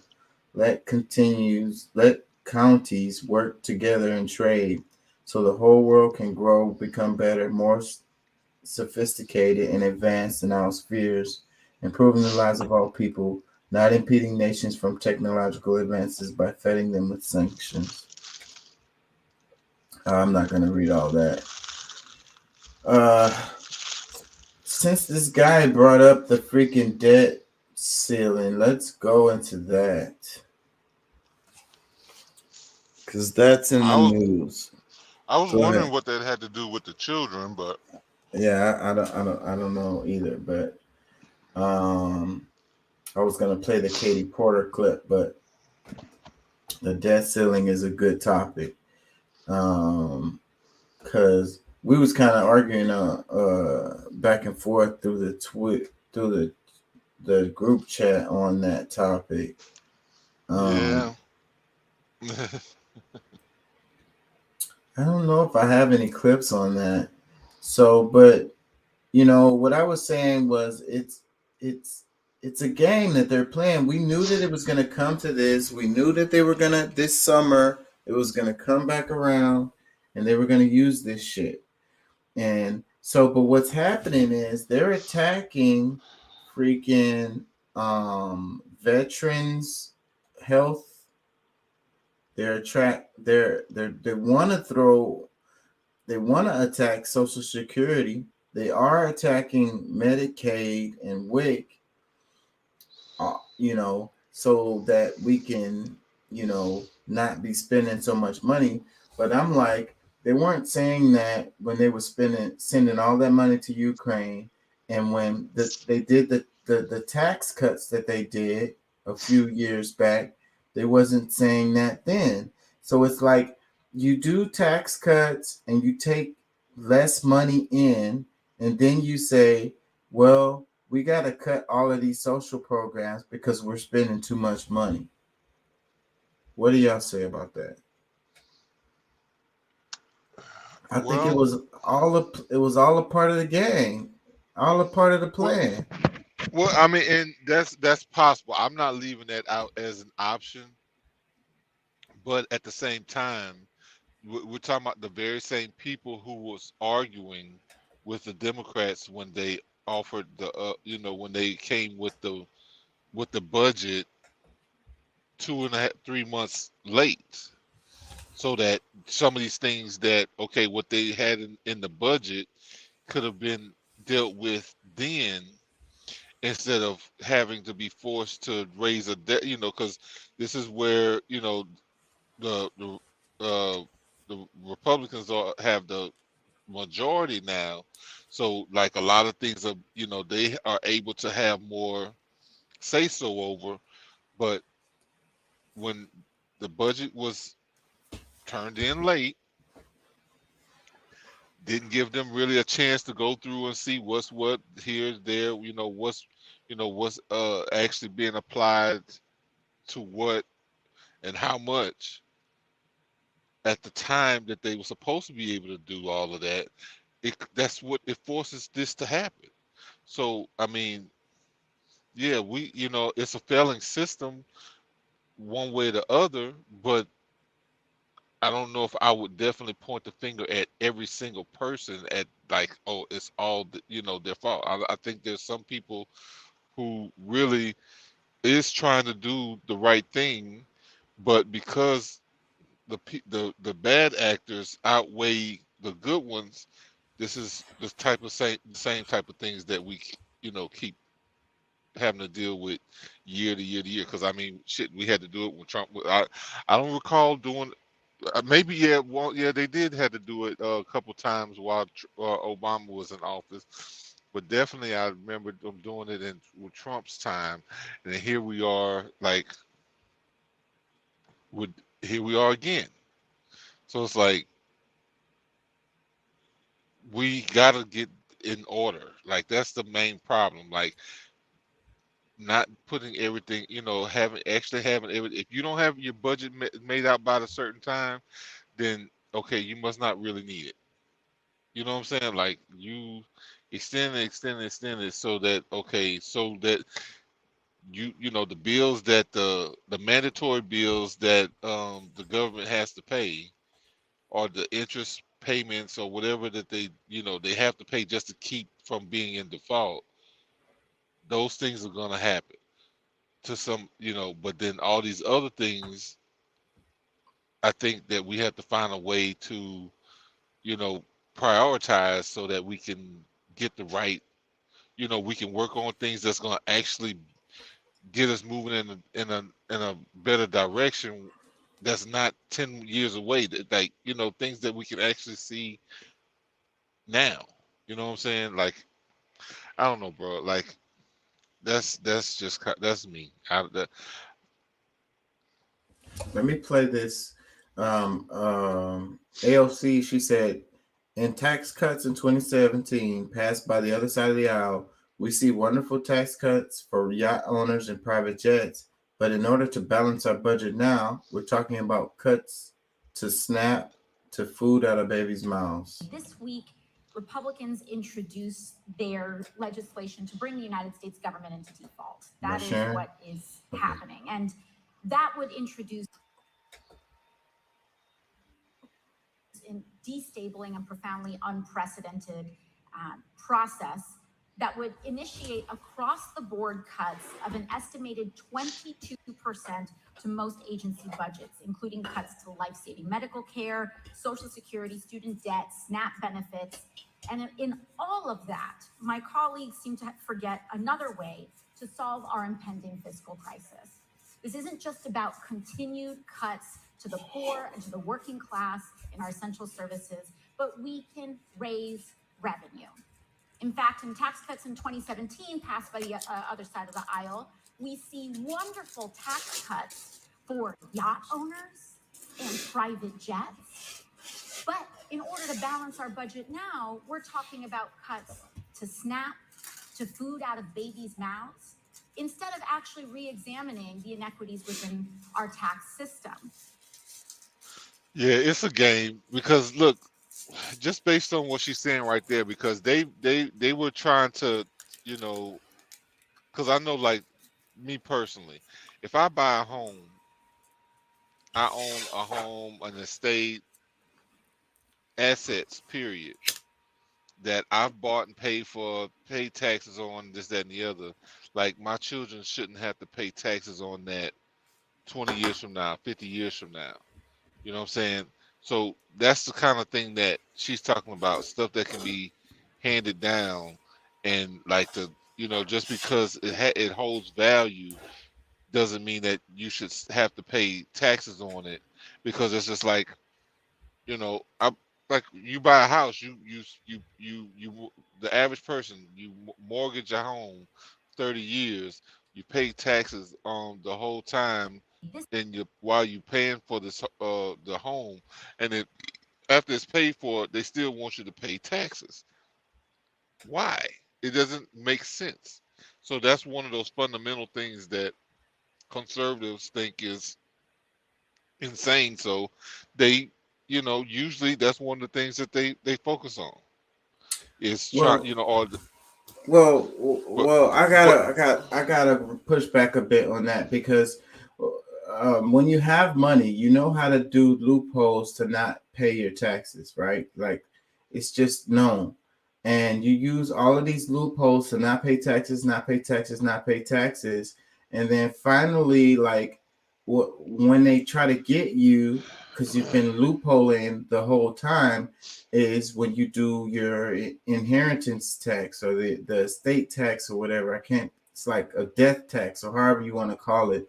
When it gets to the point when you are passing it down to, your family members. So, but you haven't paid those taxes. That's the part that's being missed. You haven't paid taxes because you've used different loopholes to not pay taxes. So yeah, it's only fair, because at some point you need to pay those taxes. The rest of us have to pay. Here we go, assuming that everybody's going to do that. Well, that's what they do. I mean, and if they just paid the taxes already, then they wouldn't have to do these estate taxes to try to recoup that money. And this is what's missing out of the the estate system. taxes are there by the government, both federal and state, and it's on everything that's passed over, whether all of that value lost money or not. They pay. If a guy made $100 billion fortune, lost it down to 100 million and died, his kids still have to pay inheritance tax on the 100 million. Well, but there's he didn't do his taxes or not. So, but why can't But you're automatically assuming that anyone that has money is crooked and going to do this cheating stuff. Because that's what everyone does. Okay, just remember that next time you try to say, well, not everybody. Well, listen, all rich people do it. Let's look at it more on the common man, because, there's a lot of loopholes. I mean, this is still affecting the average common person too. Like, even more so, because they don't really have the money to pay. So you just think about, all right, my mom bought a house in the 70s for $100,000. 30, 40, 50 years later, the house is worth $500,000 or $1 million. But I'm not selling that house because this is my mom's house. This is something that I'm treasuring and I want to be able to hand down. They want me to actually, because the value of the house is greater now, they want me to pay taxes on the $1 million or whatever it is that this house is supposed to be worth now, to actualize it, even though I'm not selling it. I'm not making any money off of it. That's bullshit. That's what the Democrat taxes are trying to do right now. As it sits right now, if you get that house, they paid $10,000. It's worth $1 million. You do not pay any taxes other than state and local that you already have to.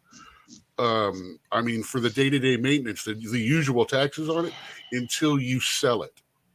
Once you sell it, then you have to pay the taxes on it. So why can't, instead of focusing on that, how come we can't just focus on closing the loopholes that they have to keep on dodging the taxes forever? Because then the Democrats won't have them either. Hey, I can't even argue with that, because they all play that game. So that is exactly what's happening. So, but that's what we need to do, because we're talking about the debt ceiling. That's the topic.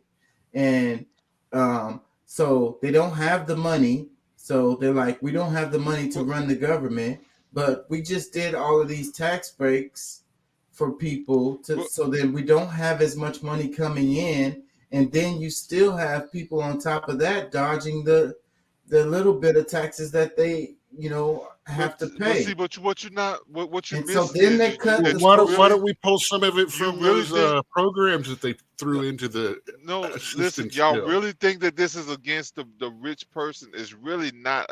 Like it can be affecting the rich a little bit, but it No, affects this the is small another guy the fist to most. the kick to the balls of the middle class.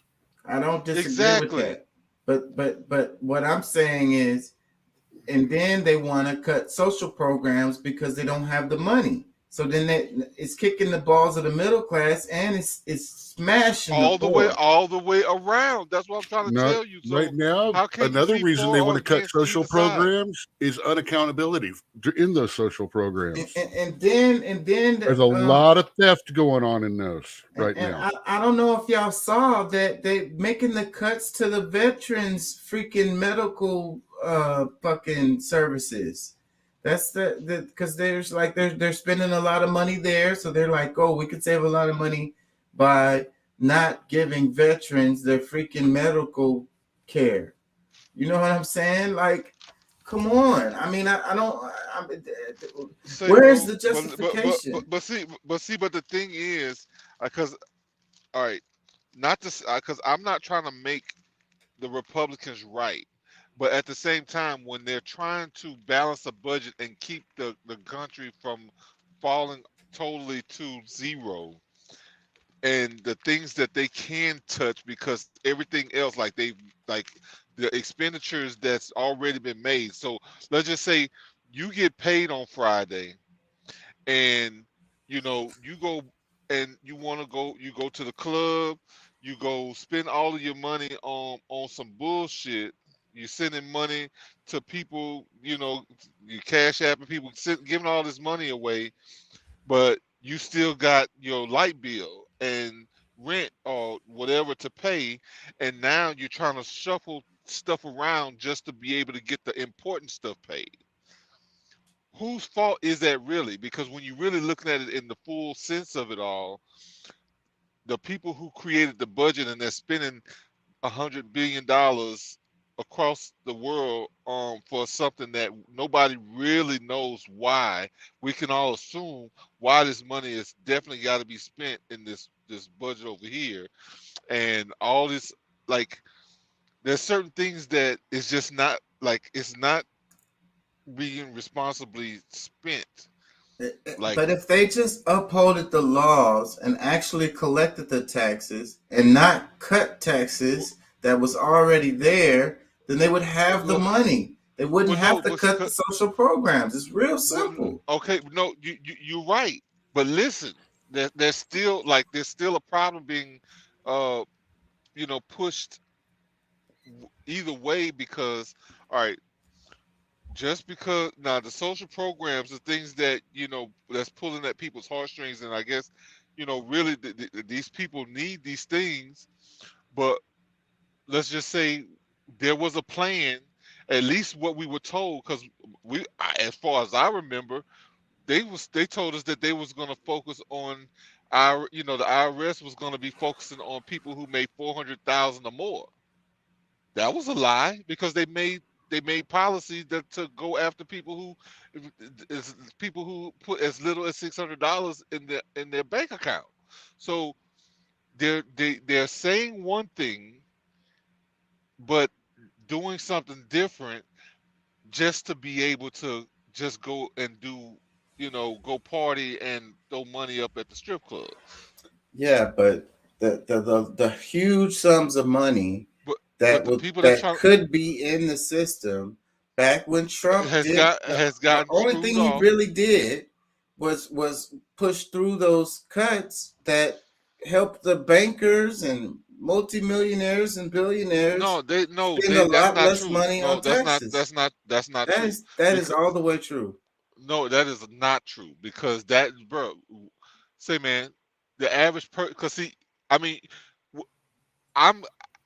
because I don't pay taxes, so that doesn't really affect me right to my pocket, but I still have family that has not done what I've done.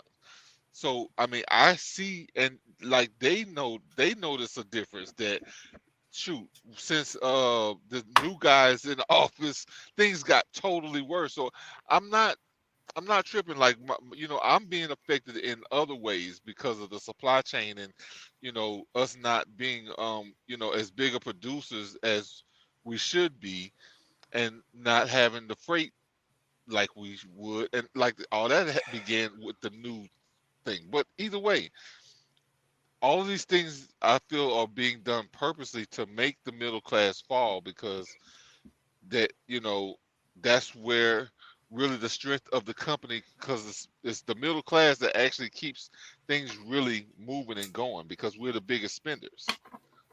And I don't disagree with that, but you have to understand the simple math related to money coming in versus money spent. You know what I'm saying? No, I get it. I hear what you're saying, because I'm not saying that you're wrong, but I think that you might be missing something, because you're talking about now. There was no big uproar when the budget came out 4,000 pages late. But now when somebody's trying to fix the problem and just looking at what they can do, that's getting shitted on, because yes, it's things that is important, but at the same time, your crew done went and fucked off the money. But no, the money was already fucked off before the Democrats even got in the office. That's what I keep trying to say. They already spent. They didn't take in the money. They didn't receive it, so it wasn't there to be spent. A certain amount it's going to take to run the government regardless. You decide to take in less money, and now you're like, we don't have much money, so we can't be using all this money on these social programs because we don't have it. Well, that's because you didn't take it in when the time was for you to take the money in. Okay, I hear what you're saying. Okay, and where did they spend the money when they had it? Yeah, because right now you are just completely vibing your little echo chamber of your academic left right now, because almost everything you've talked about is, well, the right did this, oh, Trump did that, oh, they did, and it's like you're not really open to actually saying, but where did that money go when the Democrats had a hold of it? Well, they sent the whole bunch to Ukraine. It went to changing carbon levels. It went to sending money overseas to teach gender ideology. How much of the budget went to that? It went to fighting law. It went to freeing people who were jailed for assaults and vandalism in mostly peaceful riots. How about giving away the money that was available to the highest earners on the planet? You're still giving Walmart and Amazon and all these people who hit the trillions. Totally doing that, and I don't disagree with that. $500,000 a pop to thousands of something families, because like the inflation across the border. Even if what you're saying is true, the inflation's still going up. You're not saying anything that we haven't talked about on this show or haven't showed headlines. But look, what about the military budget? What about how much they're spending on that? And that's the Democrats. You're saying, oh, what about that? We understand that. We've brought that up before. And all the money they're sending to Ukraine, that's the Democrats too. That's what they did with the money. That's both sides. Yes, absolutely. Yes. Matter of fact, everybody agreed on that. The empathetic left is leading that challenge and train. No war. We need to get out of. We need to get our nose out of war and stuff like that. Except, oh wait, Ukraine. and they offered a military budget to Biden, and he added another $1 billion on top of what the military industrial complex even asked for. So yes, the Democrats, another 20% of that being donated privately. That's what they spent on GoFundMe and stuff like that being sent over there. Because I'm gonna just say it like this. I mean, the country pretty much is screwed. Like we're gonna lose, period, no matter what happens at this point, because of how the thing started out. Now, because they're gonna have to negotiate on where the cuts are gonna have to happen. Who's gonna actually see the cuts, or where we're gonna see the cuts? I'm not sure, but it's right here. It's already out. Let me read this. But if they just collect the taxes, then this would not be a problem. It would not be a problem.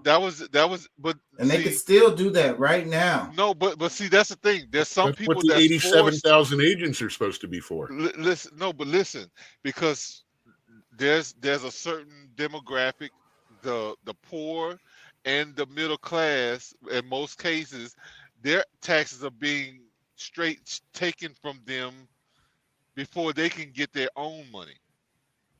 Dude, but they're coming for servers too. The others, the rest of them, they're coming for servers. Yeah, the rest of them are holding the government hostage by saying, "Oh well, if you try to demand payment from them, then they're gonna take their company elsewhere." Blah blah blah. So I can't speak of how un-American that is for you to be able to make trillions of dollars and not want to, at least, bro, like. And that's where the government should step in and be like, no, you they can't should, do that. but they're not. And that's what that's a part of and I agree with you. That's a part of the problem, but that's not the biggest problem. The biggest problem is spending. The biggest problem is collecting. The biggest problem is the spending. If we want to focus on the amount, if we could say if I can agree with you, but then where the biggest chunk of the money goes to, it's the military. That's the biggest part of the budget. And it's not even going to our military right now.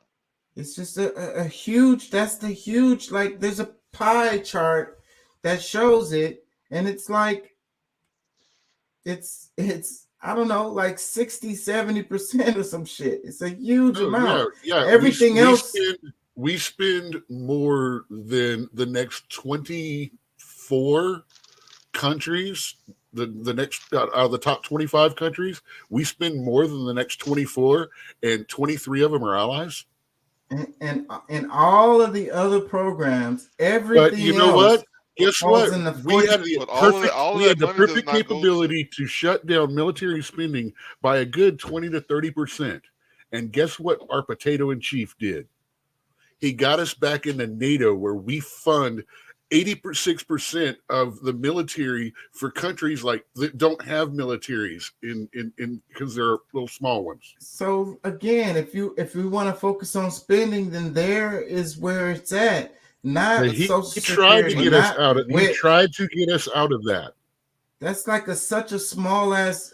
We were out of that. We were out of that with Trump, but no, there's just some gung ho thing that's going on where, for whatever reason, this administration and Congress they're allowing this type of behavior when, all right, they know that this is the failure of our country.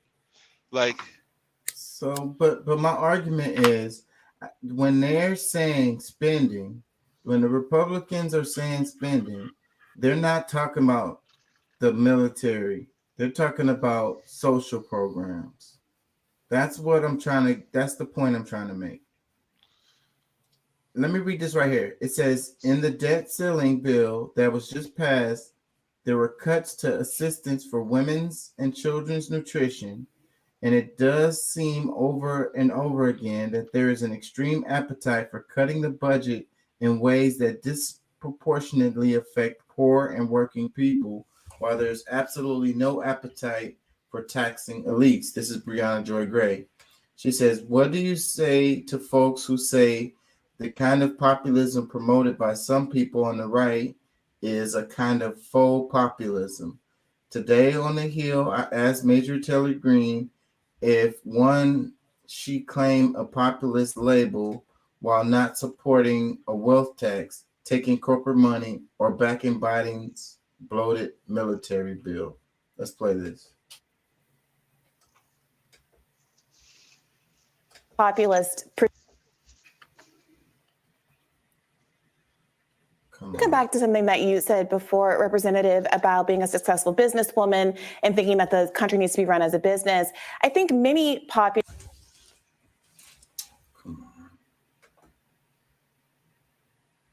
perceive that the country is too much run in that direction. 57% of Americans think that billionaires, the extremely rich, should pay more of their fair share. In the debt ceiling bill that was just passed, there were cuts to assistance for women and children's nutrition and elderly nutrition, 3 million people who have their services cut. And it does seem over and over again that there is an extreme appetite for cutting the budget in ways that disproportionately affect poor and working people, while there's absolutely no appetite for ever taxing elites whose wealth share has grown exponentially over the course of the pandemic when so many people are struggling. So what do you say to folks who say the kind of populism that is being promoted by some people on the right is really a faux populism that really isn't invested in raising the material well-being of the poorest and most working class people in this country? I really love talking about this topic with you. Actually, it's the unholy union of a powerful federal government with big corporations that has created a lot of the problems that we have. And it's the trade deals for decades where we sold out American factories and manufacturers and sent our jobs overseas and forced American companies to compete with countries like China and India, Mexico, and many others who use very cheap labor and child labor. You see, our American workers couldn't compete and our American companies couldn't compete to that. And that was the government that made that decision. They sold out American businesses. And by doing so, they sold out America's blue collar workers. What we need to do is we need to break the unholy union between the federal government and big corporations. And we need to make American companies number one in the world again. And we need to stop forcing American companies to unfairly compete with foreign countries. And let's go a bit further there. You see, it's the excessive, out of control spending in Washington, D.C., and the oversized government that has forced inflation to become so high that's really hurting America's poor. This is something I greatly understand. This is all that my friends and family, these are the people that I know and love back home in Georgia, and many of the Americans that I talk to across the country. Americans are suffering because of the horrible decisions in Washington, D.C., and the horrible decisions in Washington, D.C. are hurting the very people that pay the taxes, that pay the light bills for here in this building I'm sitting in. And it's time to make that end.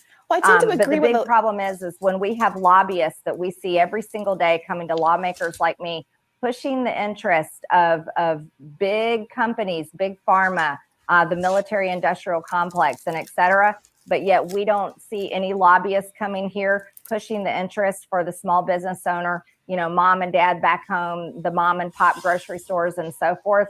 That's everything wrong with Washington. And those are the kinds of changes that I want to make. I tend to agree with a lot of that, Representative, which is why there's a question about why conservatives have pushed for the relationship, the ability for people to spend exponentially, frankly, and undermine the one person, one vote principles of our democracy.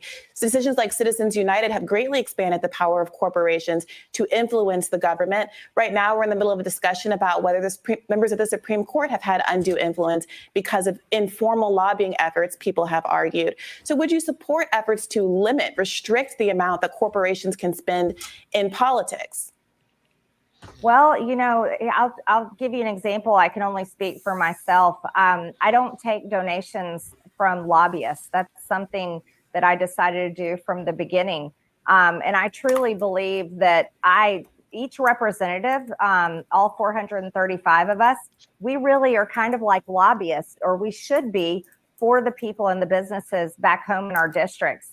So I'm very interested in looking at some sort of changes possibly that can be made for lawmakers and to reduce the influence of big corporations on legislation here in Washington, D.C. and make sure that we have the right focus on the American people.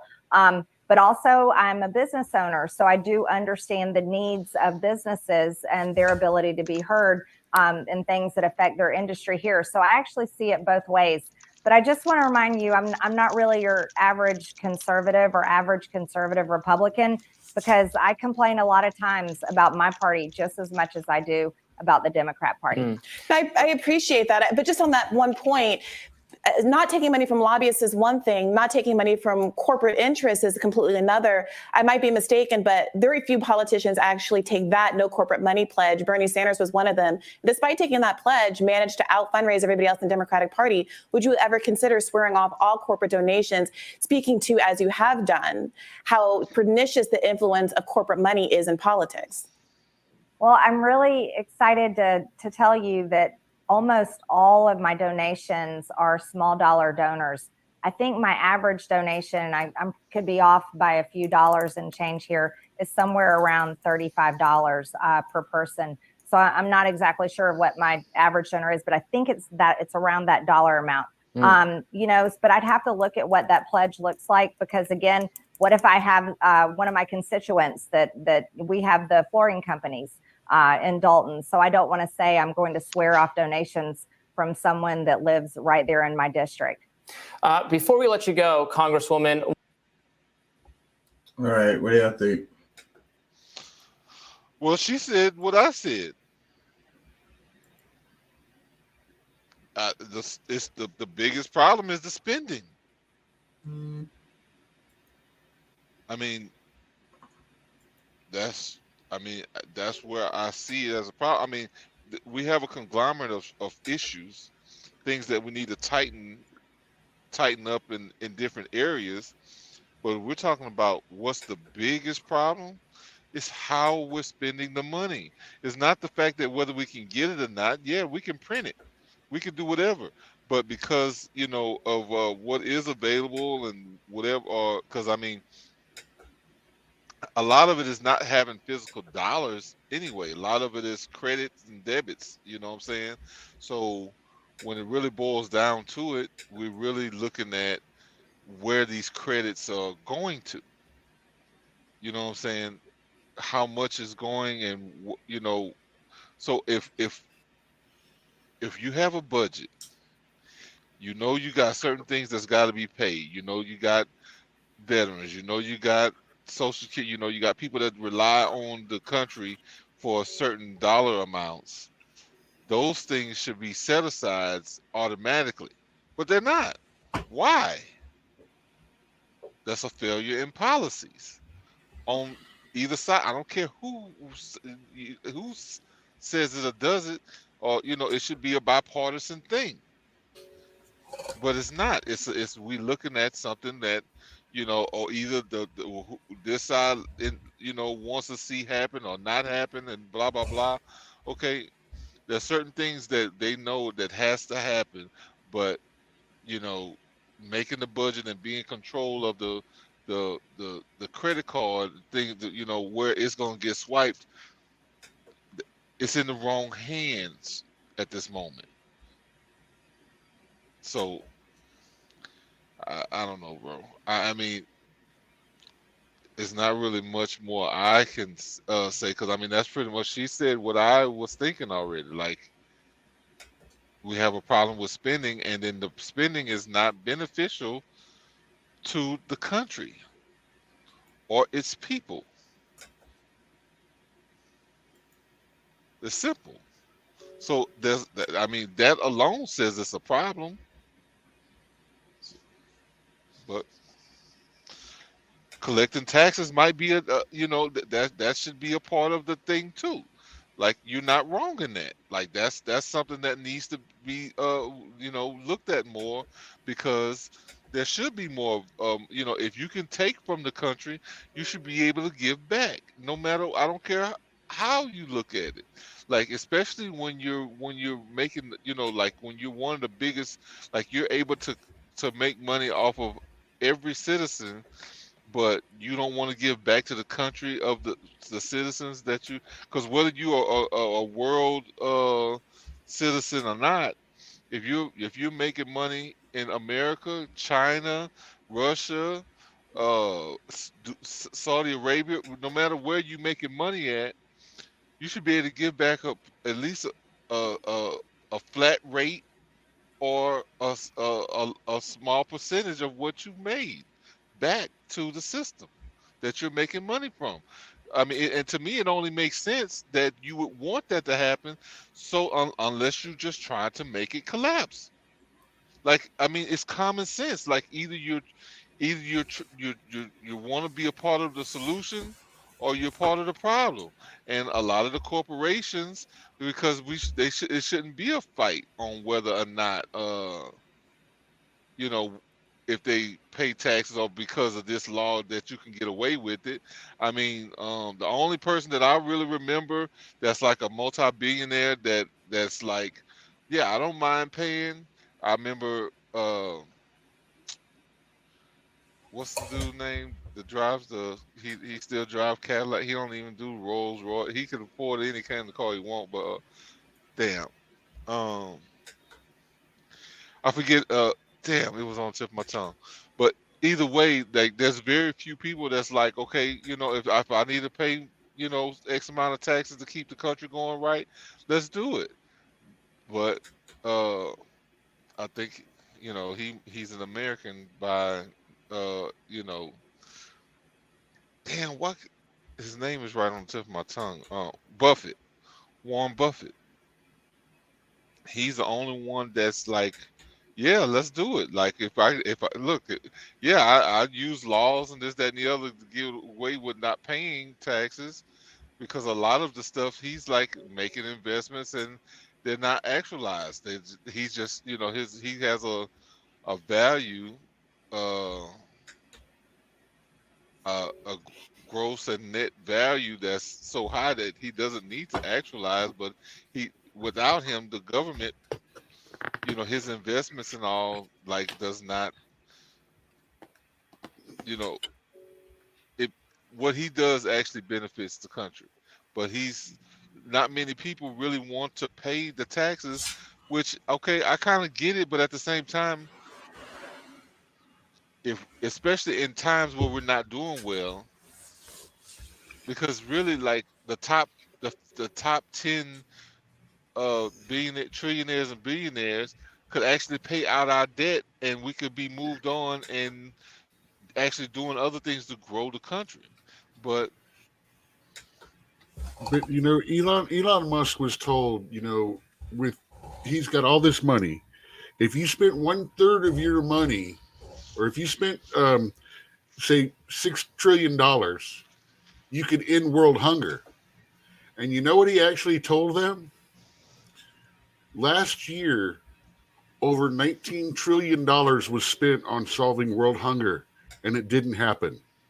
Why do you think my money is going to make a difference until they find a way to make it work?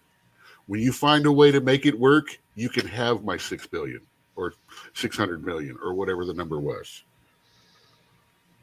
That's what the rich people are doing. Is like, you want me to throw my money at it? You want me to? Okay, first of all, we know the government is very bad at several things. One of them is spending money.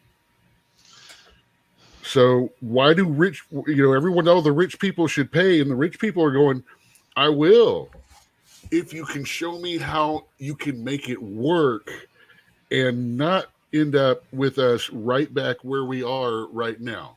Like the bailouts, like all the crap that they've been doing. Everyone's been well, it didn't work. That's why rich people are sitting back. They're going, show me a way to make it work, and I will gladly help make things better if you can show me how to make it work, instead of just throwing my money into a bottomless pit like they're doing the rest of y'all's tax dollars. Yeah, and see, my I already spend enough in taxes.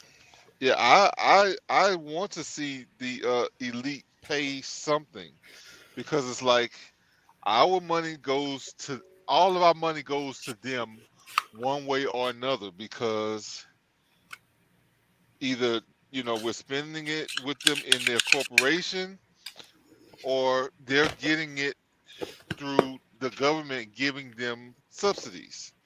So they're getting our money one way or another. So I feel like they should pay. But since we know that they aren't or they haven't been, we have to find, other solutions until that happens, which most likely is probably, based on what we've been seeing, it's not gonna happen. Like until we get these main characters out of office, like these people that's been here like 20, 30, 40 years, man, like they gotta go, bro. They're a problem. Like we need fresh meat, people who, you know what I'm saying, like bro, like people like average people like us need to be running the government and at least be able to be there for what? No more than like I don't think nobody should be there, no, especially Congress or whatever, more than 10 years. Like there got to be a cutoff because after that, after 10 years or even maybe after 8, maybe that's one of the reasons why the presidential is cut off at 2 terms, 4-year terms, is because like things can end up being corrupt after that. We got to shut it off around the board because I always thought that 5 terms in the House at 2 years each is 10 years. Yeah. That gives you 3 terms in Senate for a total of possible with 18 years. So that's 28. And then up to 8 years vice president. That gives you 8 more. And 8 years as president. If you roll a perfect career in politics. Well, I think that should be limited to different branches because yes, you can't spend more than. Well, no, that's what I'm saying. Total time, you can only spend a total of 10 to 12 years in each branch, or you get 5 House terms, and then you can't be in the House anymore. Yeah, and that's you get 3 Senate terms, and then judicial. you can't be in the Senate anymore. The only way you can be in the upper level of politics, you can be part of politics by being appointed to one of the committees because hopefully you'll be an expert, but that's not, anything. And you can't become a lobbyist. And you can't become a lobbyist after you've had those jobs. Yes. Let's look at this pie chart. I don't know about that. Those are some of the best people to be lobbyists.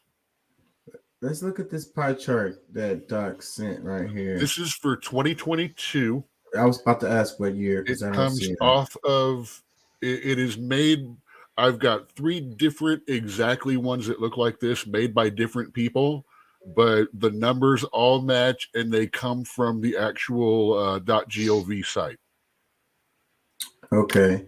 But I think it's a little misleading on here too, because I was looking at some other charts. I'm gonna pull it up here in a second, but okay, but let's look at this. It says percent of spending, including discretionary and mandatory.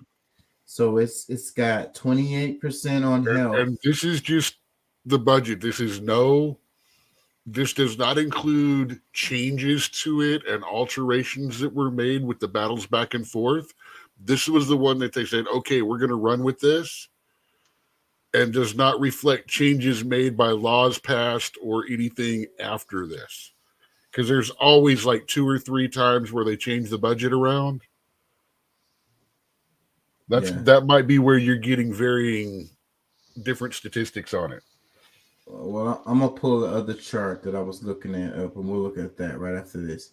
So, but it says health 28%. Social Security 25.3%, and then it says Defense, Homeland Security 16.2%. So I have a problem with it right here because where it says Defense, Homeland Security. So, but does that include, all the money spent, FEMA.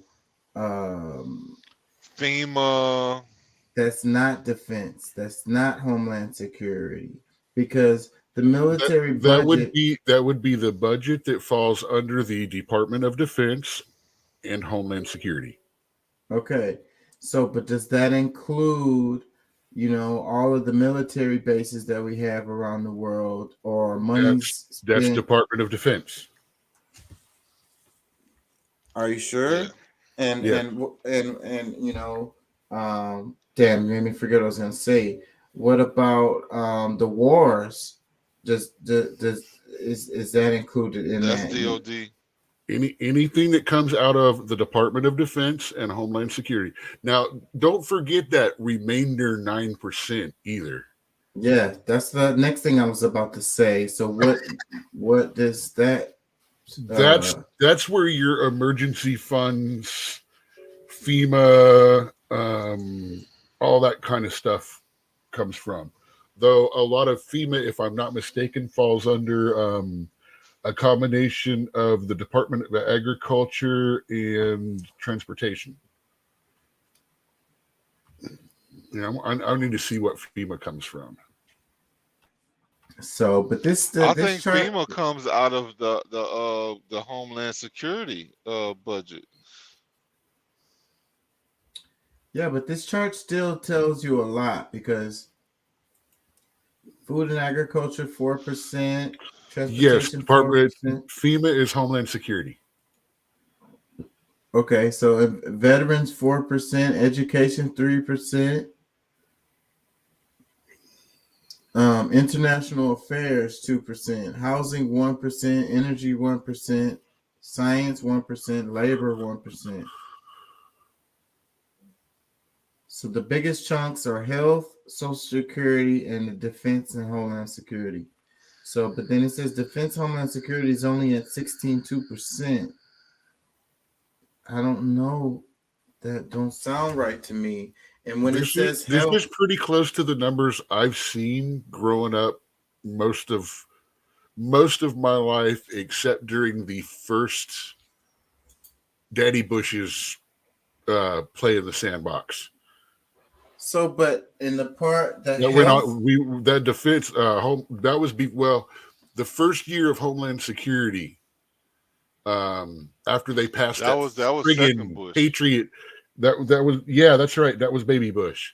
Bush was the one that flipped it, because before that it wasn't as bad, but rolling Homeland Security that was the hoopla that we was going to be dealing with terrorists. Yeah, I mean, I'll tell you flat out, the Patriot Act had failed in every single form that it had come into Congress every single year since like the 30s. And they finally got it passed because everyone was afraid. So this go ahead. Yeah, we don't have to go into the details why, but this health part is the biggest part, 28%. So, but what does that entail? That's Medicare. That's Medicare, Medicaid. I don't know if the VA falls under health or veterans. I think the VA itself falls under health, but I might be wrong on that. Well, they got a whole nother category called veterans. So yeah, but that's that's housing, college. There's a whole bunch of stuff there, but they probably put VA under there just so they don't have to, just so it looks like they're spending more, if nothing else. Yeah, 28% seems like a lot, and I don't see how that's benefiting the American people. So where is that money going to? Building hospitals? That's the what. If you think about it, that's also what we're not getting in taxes using the Affordable Care Act too. Because we're giving everyone that gets,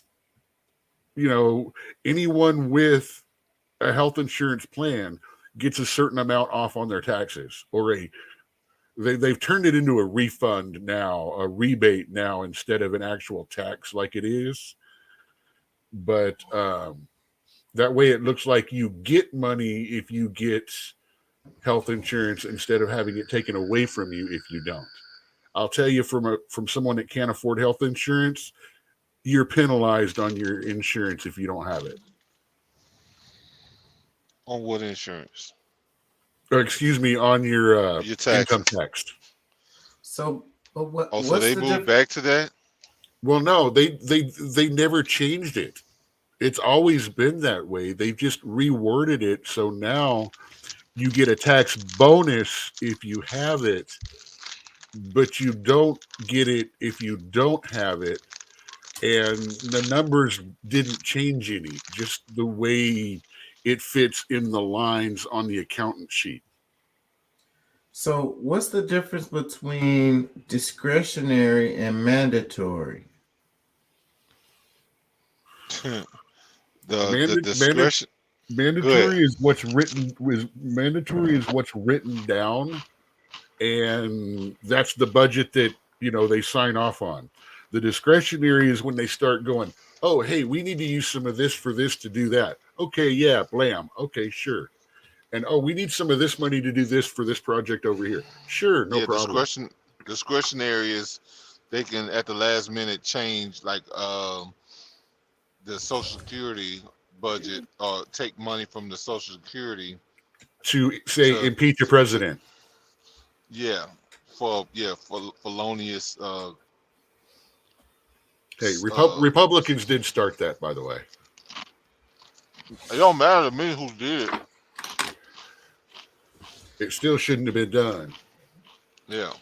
Well, this is another chart I was looking at right here. So it's just discretionary. So it says federal discretionary budget 2019, and it says militarized. So looking at this dollar amount right here, the militarized dollar amount for 2019 was 887.8 billion, which is 64.5% of this overall budget here. Like I say, we didn't do numbers on the other one, so, and also 2020 is a different year too. Yeah, so actually, it's 2019, 2020, it contradicts itself a little bit. Yeah, I know where this one. I skipped this one a couple of times because it didn't. I was looking specifically for 2022, the last year. So, but it has a lot of the same categories here. It has it's almost all the same. But that's that's the discretionary part of the budget. That's not the mandatory as well. Yeah,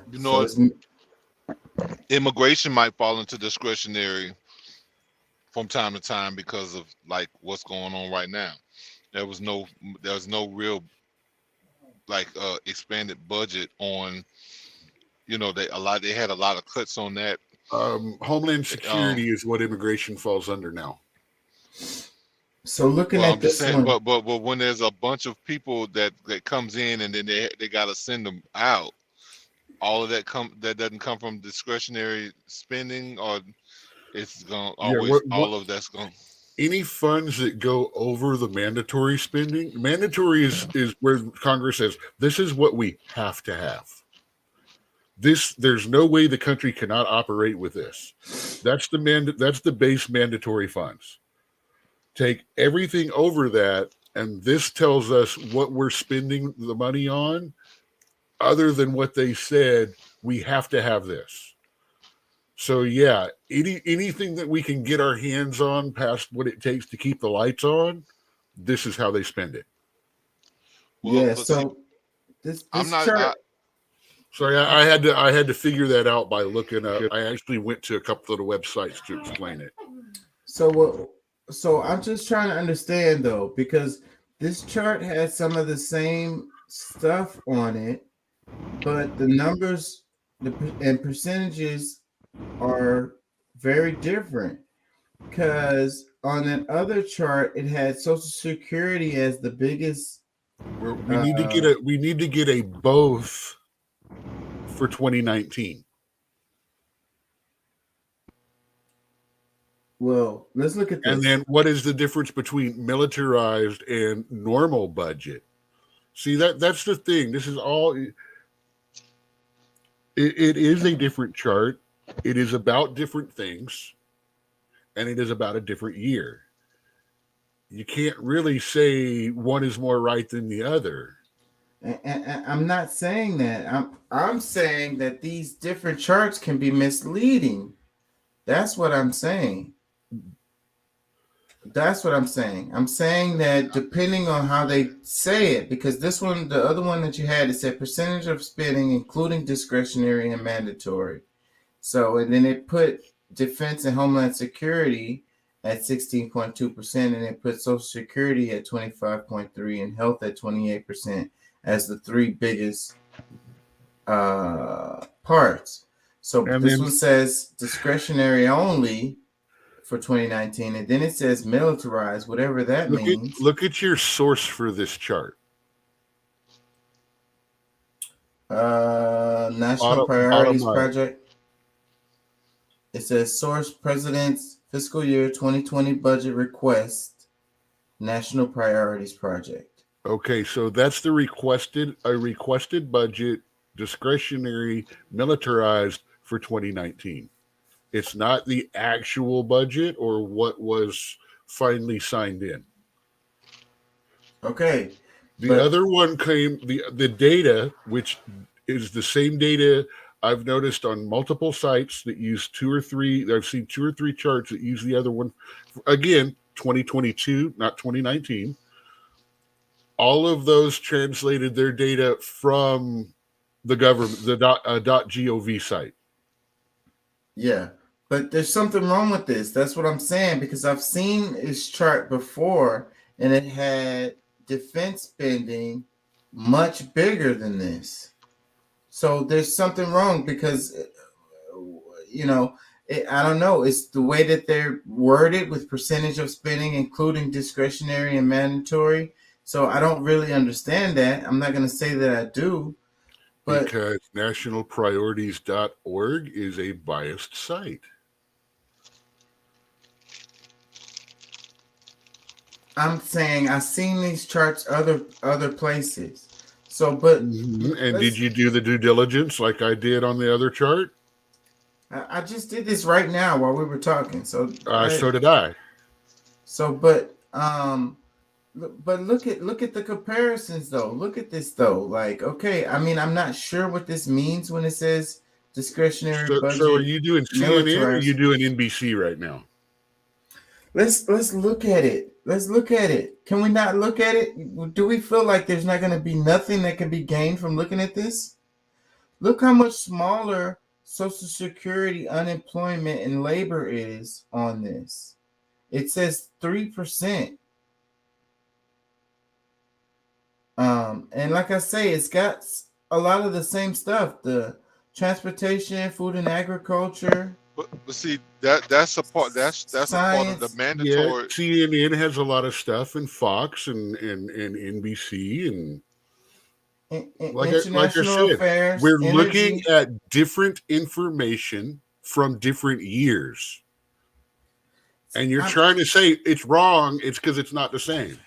Of course, it's not going to be the same. Okay, it's not going to be the coming from a same. government. It's not coming from government data. It's coming from Organization and Statistica. A request, not the actual past one. Well, hold on. Let's do this the right way. What are we trying to accomplish with the charts? What I'm trying to accomplish is to show the spending. We're talking about spending. That's how we got here. You said spending is the problem, right?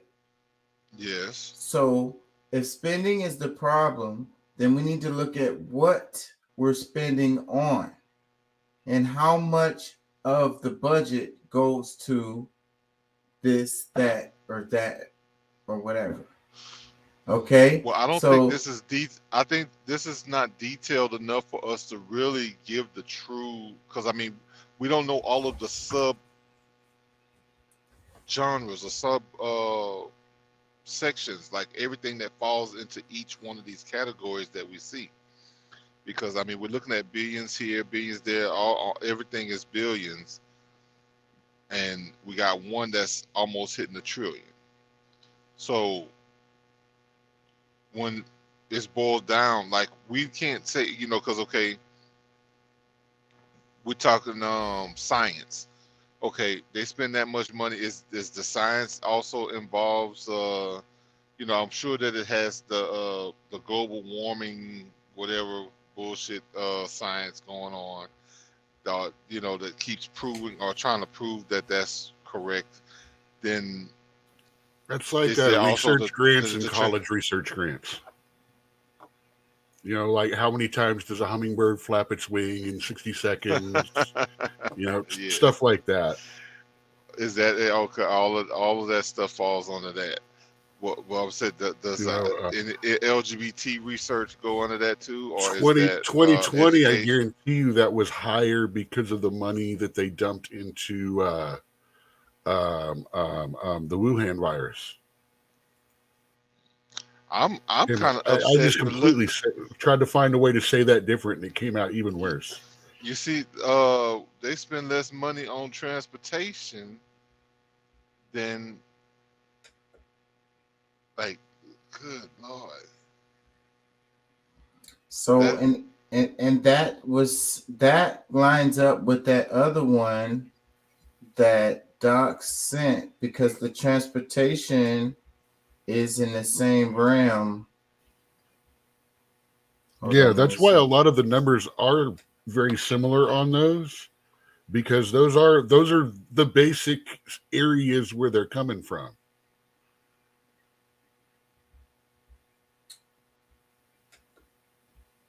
I just want to know more about what remainder is. Yeah, I mean, remainder. What the hell does that mean? That's the money that they stuff it in their pockets. This is all we can fit.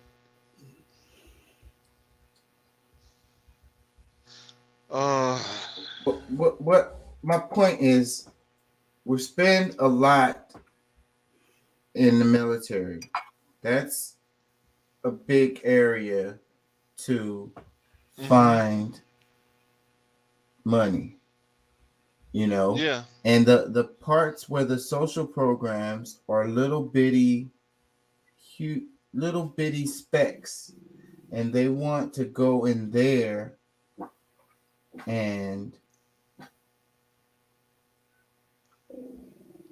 Look, I'm gonna tell you, because I mean, for the dumb dude, the most hated person on the planet, or at least one of them,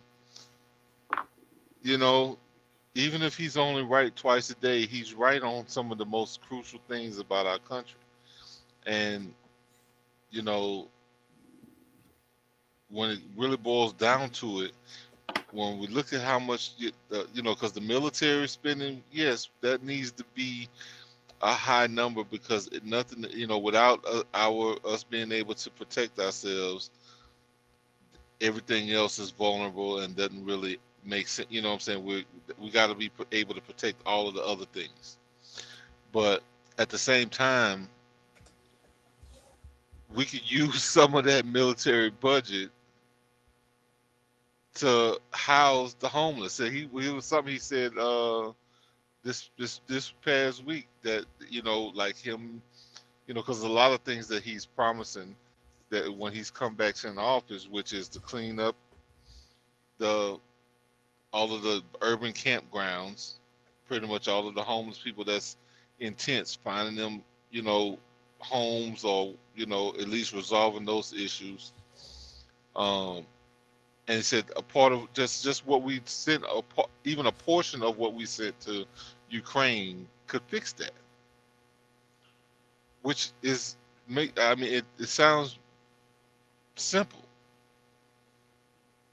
But there's other things that we could be working on right now, because instead of trying to focus on stealing, let me take that back.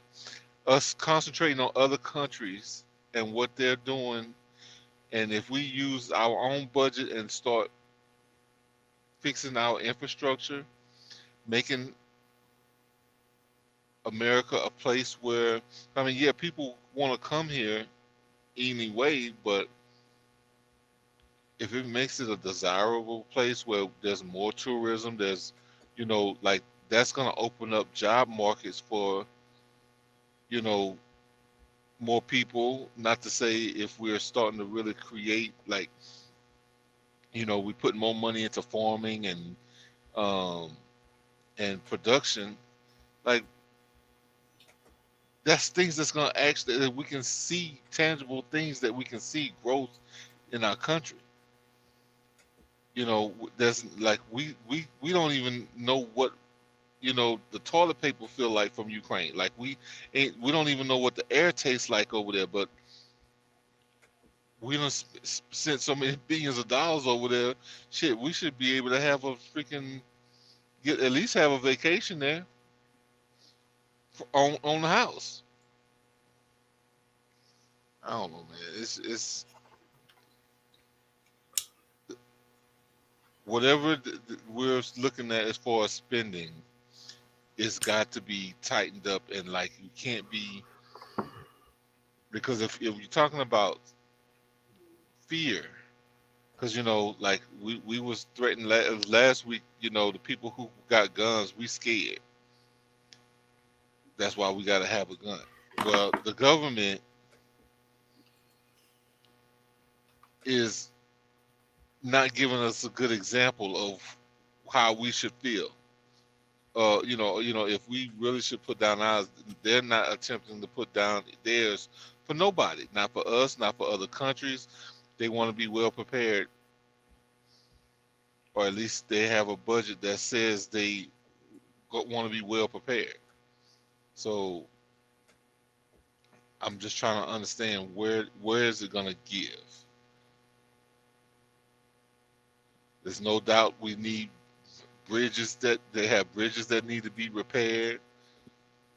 Roads, I drive up and down all of these roads. All the roads need some fixing. Like,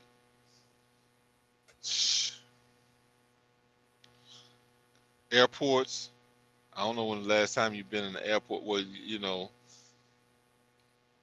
Houston's not horrible, but compared to some others, it's trash.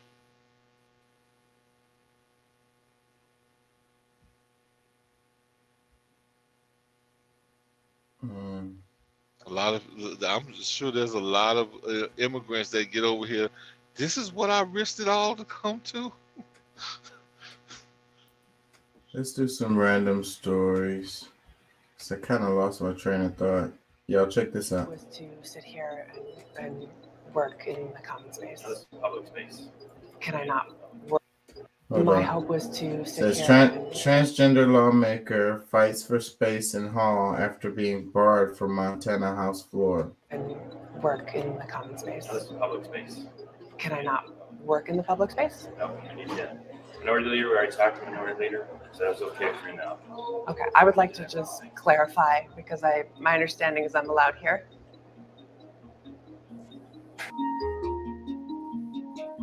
No, you've been ousted.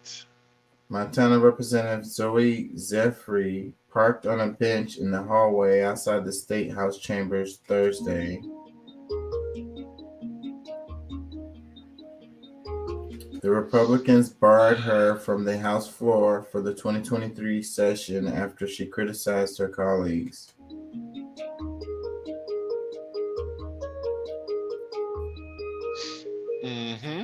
After losing her battle to speak on the floor, she even had to fight for her spot in the hallway.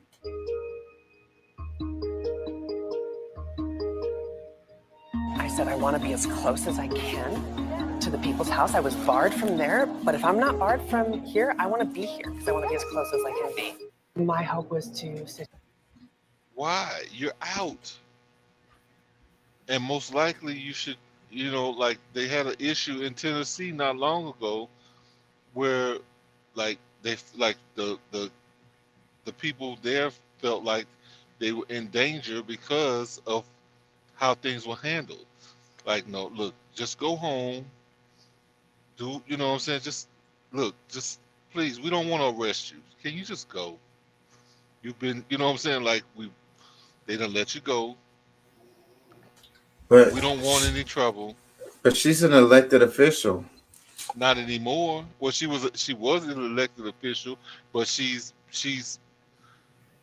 been ousted because of her extremism. That's one of those things. That's not how that works. She said something on the floor, so they can tell you that you can't speak no more that day or whatever the hell.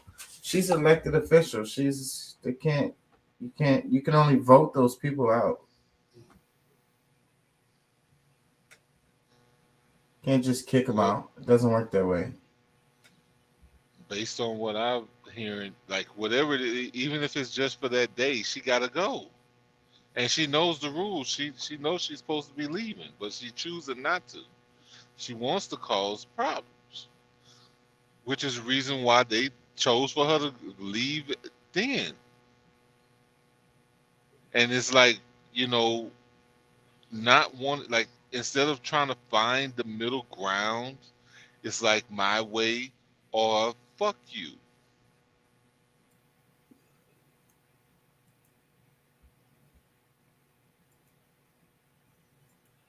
I'm trying to see. Because I heard her give her argument earlier where she's talking about, kids that are, people who are killing themselves because they're listening to these lawmakers not giving, like reproductive, or whatever the surgery rights and this, that, and the other.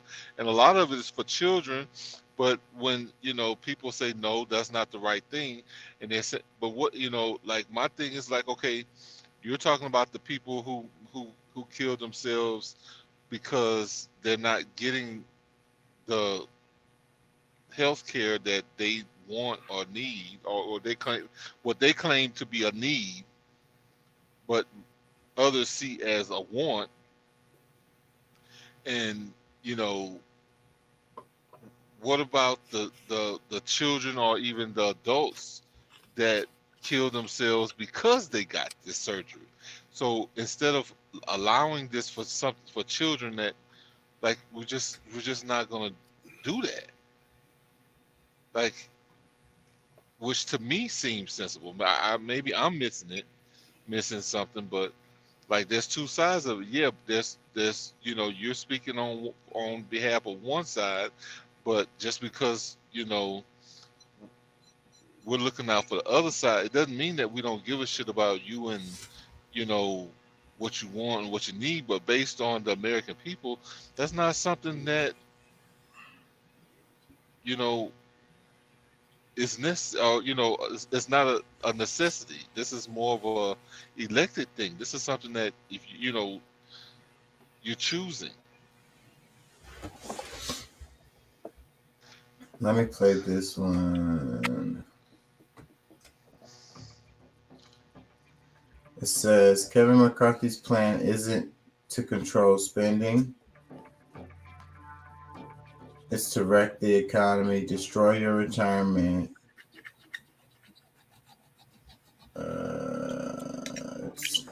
And drive. It appears Speaker McCarthy is buckling again to those extremists on his right flank. Features of the deal that allowed Kevin McCarthy to ascend to the speakership require him to fight on top line spending levels in this debt limit battle. The House voting tonight on this Republican budget bill. McCarthy had put concessions in there to those so-called hardliners or whatever you want to call them, including Congressman Gates. McCarthy's plan right now, though, proposes raising the nation's $31.4 trillion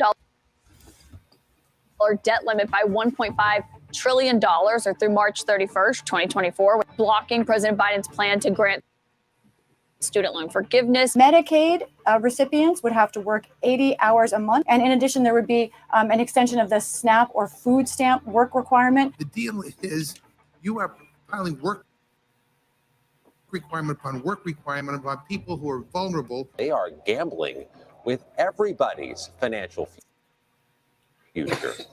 A near default, let alone a default itself, would rock the stock market, could lead to a downgrade in the U.S. bond rating, could slam everybody's 401ks. They are playing with very dangerous material right now. That's already been a There doesn't seem to be an end game. Man, they're full of shit. Because that's already been an issue. Like, bro, like been seeing the stock market for the last all this year, throughout the middle of last year as well. Really, all last year, like we've been pretty much in trouble. Like, just I really. I'm gonna refrain because I'm always picking on one side than the other, but either way, that's a bunch of bullshit because we've been having issues there already. Like we're what is it? Yeah, they wouldn't make any policies to keep from the pricing issues to change. Like we're still going into recession. Less people have jobs. Like the job market is, the percentage is raising, getting higher. The unemployment rates. People can't afford to eat food, and they're getting. I'm sure, they're still getting food, but people are robbing stores to try to just to survive. Yeah, stores are shutting down because they just can't exist anymore. Like, what are they talking about? This whole them trying to say that it's all McCarthy's fault because of his budget plan. Now everything is his fault now, which I just say is bullshit.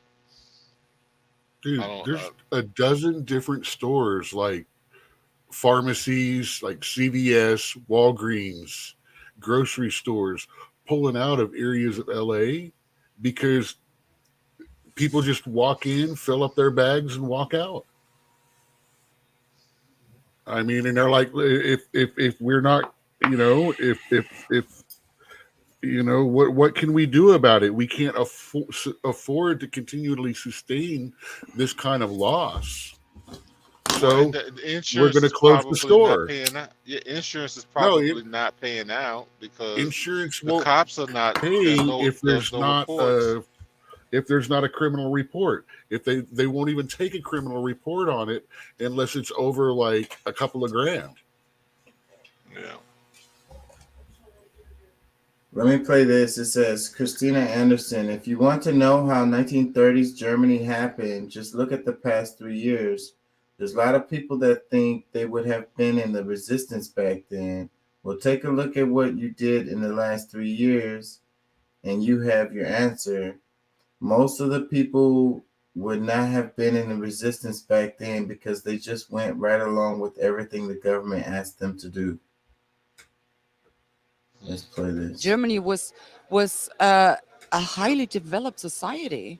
Lots of smart people, well-educated people, but it was possible for this society to turn evil to an extent that is unimaginable even, and that should get you thinking, well, how was it possible? And that's the question, we always get asked, how was that even possible? Well, take a look at the last 3 years and you have your answer. And I think there is another thing that we really need to embrace as individuals. We just need to be clear on one thing. Each and every one of us is capable of inflicting the most horrible atrocities on our fellow mankind, given the right circumstances. But if you are not aware of the fact that, yes, you are able to do the same thing, then you have no mechanism to fight it once you are put in a position like that. There's a lot of people that think of themselves or would like to think of themselves that they would have been in the resistance back then. Well, take a look what you did in the last 3 years and you have your answer. Most of the people would not have been in the resistance back then because they just went right along with everything the government asked them to do. Germany was a highly... Go ahead. She is not lying when it comes to that because, we carry on, a lot of the energies from our past. of course, it skips generations. Sometimes I'm assuming, but a lot of people who talk all this crap, oh, I would, what I'm saying, there's no way I would have let them, I would have been doing all of this and doing all of that. Yes, you would. Look what you're doing right now. Like, the things that you're doing right now is more likely of what you would have done then. And it's not much different. The times really aren't much different. A lot of times, like, based on history, people look at it, put it into a certain little gray area that's totally different from what we're doing now. But no, it's like we've just really been repeating a lot of the same shit, because but actually it's actually worse, because we're at a different point where they've gotten so much ground to where it's hard to even, like, damn near the only way to get things back to normal is to, like, totally shut everything down. But I mean, I think she's totally right with that. If you sitting around accepting the bullshit now, you most likely did the same shit before, or you would have done the same thing you're doing now then.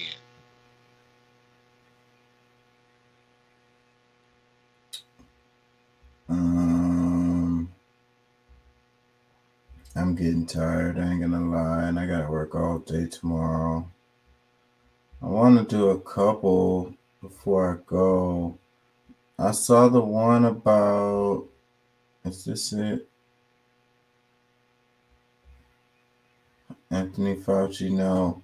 It was the one about the damn stuff in the food. Where is that? It's about the mRNA in the food, the meat, and some of the vegetables. Here it is right here. I thought I'd put some stuff up like that week before last. Let me play Can this. survive the digestive system. We've seen a study. Transmissible vaccines are a thing. mRNA is actually much more robust than what we thought. It can survive the digestive system. We've seen a study out of China where they injected a cow with mRNA vaccines, and it transmitted, and they gave that cow milk to mice, humanized mice, and those mice were vaccinated. So we know that this is a thing. We also have seen other examples and other studies on transmissible mRNA. So this is a real legit thing. And in fact, a company named Medicago is actually growing COVID vegetables as we speak. They've been approved in Canada, and they were growing them in San Diego. So, I mean, this is a real thing.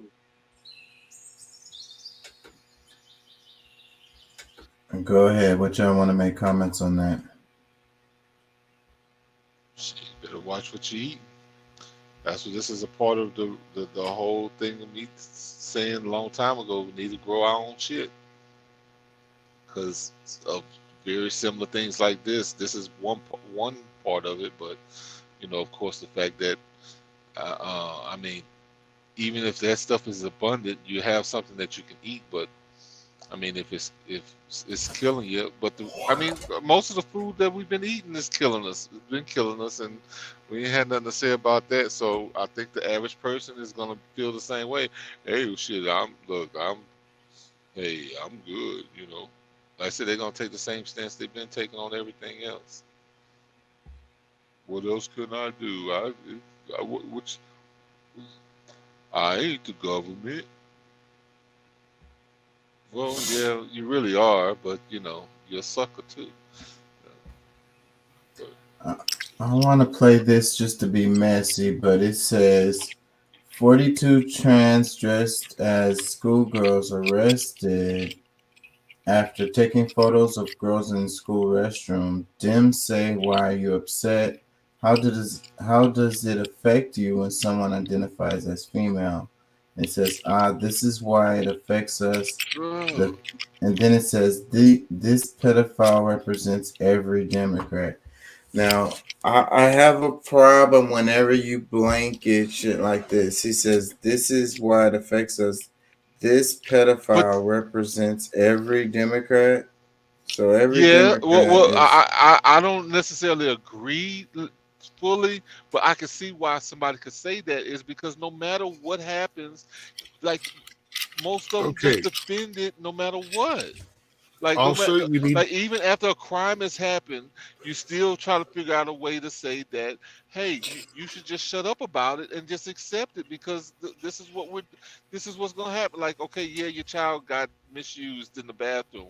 Okay, look, just go home. She's fine. He's fine. Whatever. Blah blah blah. Like you want everybody to just accept whatever you're gonna do. You want to shit on people and or piss on them and just call it rain. Like, bro, no, everybody like not gonna just accept that. And then like where goes the security for the others? Like yeah, but how can you we comfortably we matter say we every matter too. Democrat condones this shit or Well, whatever? okay, but yeah, but come on, people say stuff like but every person that makes over generally. $100,000 cheats on their taxes, right? You couldn't wait for that one, could you? But that's the thing. Like some things hurt you differently than the other. Because I mean, maybe you fit into one of those categories and don't fit in the other. Like that's that's a part of the problem with our country as well on the macro side, because it's like, okay, you as much as you fight about helping others with their fight, this, that, and the other, like if it gets to a point to where it goes against your own fight, like you like screw them. Like, no, this is instead of still trying to find the middle ground on every issue, trying to make it where it's fair for everybody.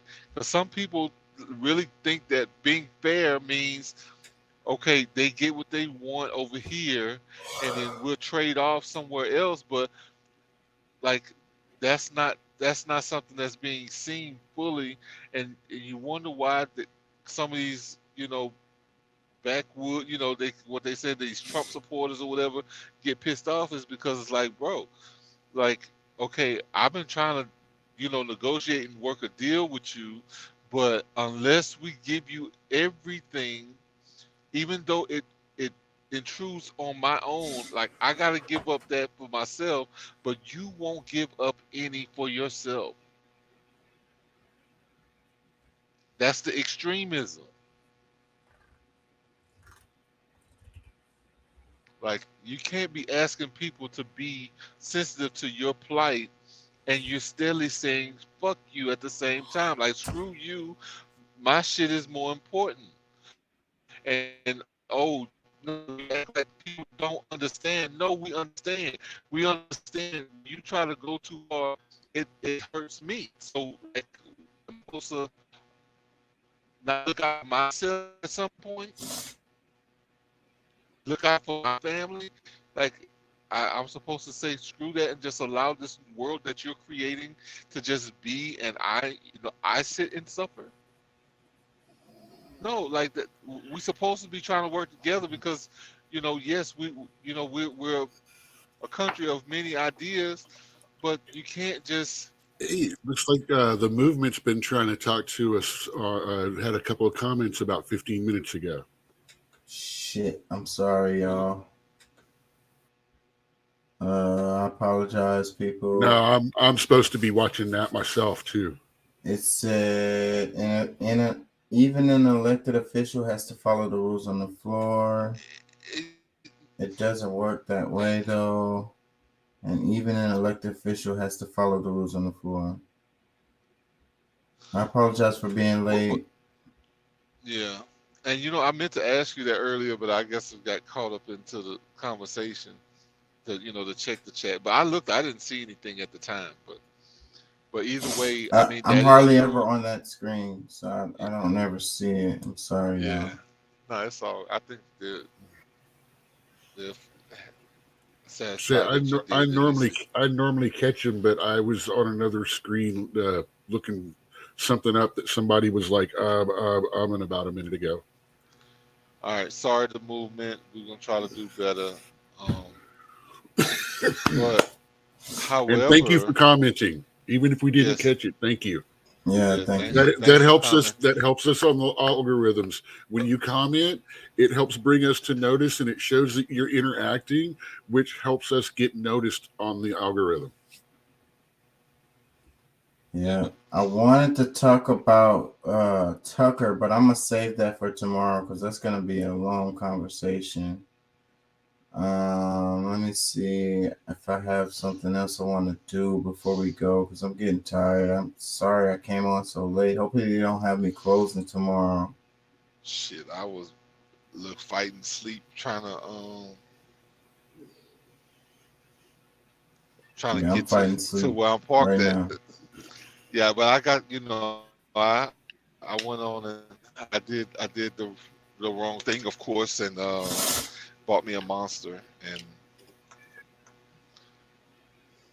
Woke up. I'm crunk right now.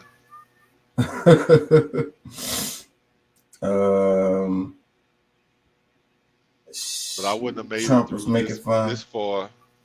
So where's Curtis for a chat when we need him? I know, right? In all 50 states. Yeah, he's Sir listening. Trump. He's like, "Oh, the motherfucker." Now, do you think, does anybody they really want believe me what's over going there on in now. this country? I will sign a law prohibiting child sexual mutilation in all 50 states.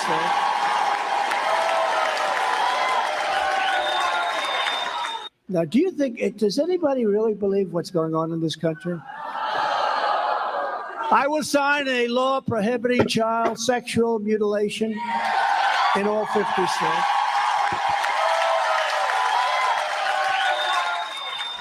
Now, do you think, does anybody... Is he just giving lip service, or does he mean it? Well, I mean, no, yeah, he is. He, I mean, he's I'm gonna. sure He he wants would to fight for. ban hormone therapy, hormone blockers, and stuff like that, which are known to cause sterilization and other complications. Anytime you mess with puberty, it's messing with stuff. And that's the big thing. Anytime someone is talking about gender affirming care, understand that that includes hormone therapy, not just psychological therapy and stuff like that. That includes hormone therapy. Yeah, Basically chemical castration. yeah. I think that he means that he's gonna give an effort to do that, but I mean, we know the process of actually legislating that is gonna be much tougher than just what's It'll be easier than Roe versus Wade because it's about kids. Well, I mean, it's about actual living kids being bioengineered. Yeah. Legally. Which is insane, bro. Like, I'm sorry, that's what it is. It's bioengineering, and I'm not gonna say I have any problem with trans and stuff like that, but I'm not into doing all this messing around with Mother Nature with our kids. That's the part. Every Because, time I we've done that, it's gone bad. say, bro, look, there are like a bunch of them are already confused with what they're seeing. They don't understand it, and especially when you have maybe parents that's telling you, well, hey, there's only a boy and a girl, all this other stuff, blah blah blah, whatever, and then they're hearing different things in different places, which science is not different than what it used to be. You know what I'm saying? Like, we are, maybe we are evolving, but at the same time, or maybe we're devolving. It's kind of hard to call at this time. Did we have it wrong all this time? I don't know, but I do know that the foods that we've been eating the baby formulas, like all these different things, has all these different chemicals that can genetically modify a human being. Dude, yeah, we've got 9-year-olds out there with full blown boobies, and then they're the girls.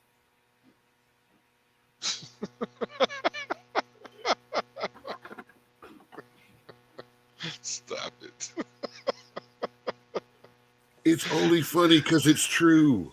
Well, and it's really not funny, but you caught me by surprise. Like, look, That's my job, man. That's my job. but no, I mean, on a serious tip, bro. I really do think that, you know, we're doing more harm by allowing this to happen, because, you know, I don't think that just this influx. 'Cause I mean, okay, there's more, you know, gay children or whatever, but that all of them just need to be changed from one sex to another sex in order to feel comfortable with themselves. Look, I don't understand that. I really don't. You know know, what I'm saying? even if we do multiply the numbers and stuff like that to adjust for it being more out and welcome in society, at no time in history has there ever been that many. No, it Just hasn't. no, But it's a confusion that's being placed on, and no offense, part of it is because parents aren't allowing their kids to be taught about some of this in schools, but they are also not taking it on themselves to be a parent and teaching their kids about it themselves.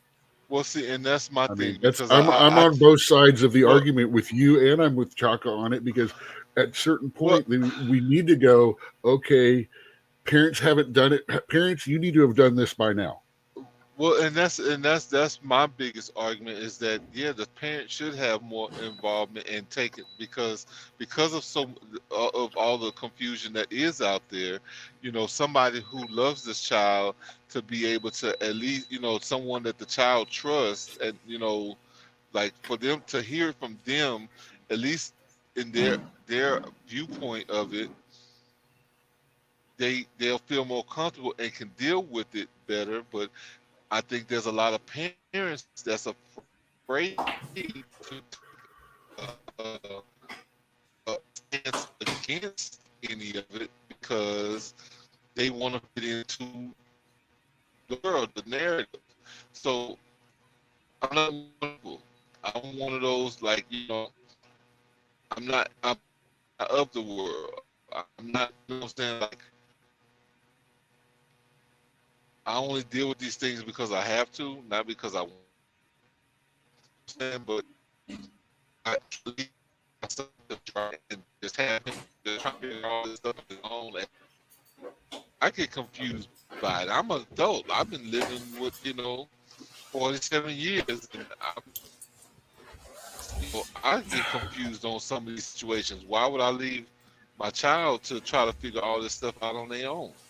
So yes, I have a strong stance that that families, you know, need to have these discussions with their children, so that they can deal with these situations, you know, much better. Regardless of, you know, they're gonna have to make decisions for themselves as they're growing. So I mean, whatever it is that you know, even like if I'm hardcore, I'm against this thing, and my son, daughter, cousin, whoever decides or feels that they're, you know, on the, you know, they're more gay than straight, or they want to be trans or something like that, I have armed them the best way that I can, so that they can still make the best decision that they can. And I just don't feel like, you know, just leaving it up to chance is an option, because they're going to be even more confused, or even more scared, or even more, like, everything is going to be more intensified, the less involvement of the parents, because, you know, like, they don't have anything firm to stand on. Like, the people that they know love them has neglected the conversation at hand.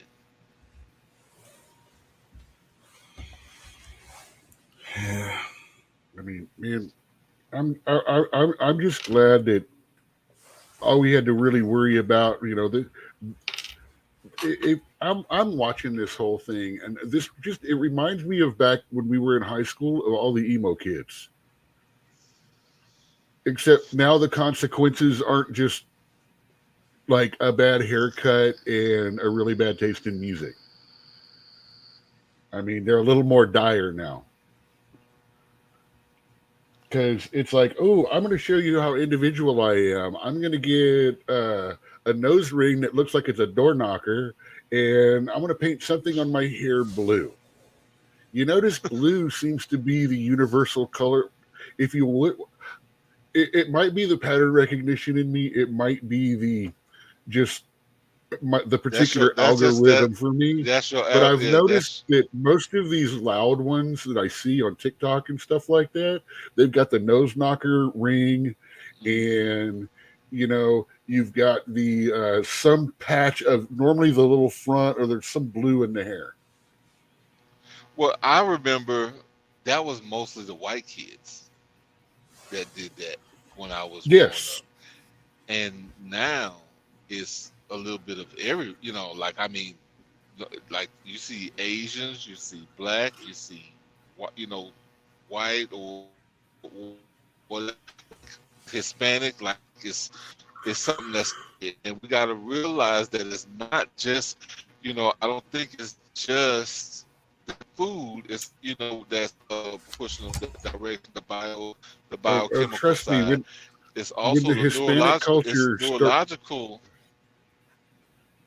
When the Hispanic culture starts coming over to stuff like this, it's getting brave, because the Hispanic culture is, even being gay in the Hispanic culture could get your butt kicked really bad, even up in the 2000s.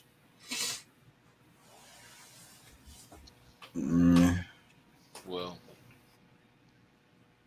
I know that a lot of it is not really accepted, but I think that's, we have to set some limits. Like, we can't just say, like that there's no moral line to some extent. There has to be some line that we put there for protection of the kids, because it's like, if they're given, like, without them having a full set of like cycles, experiences of, they don't know what to, they don't even know like some of the potential outcomes.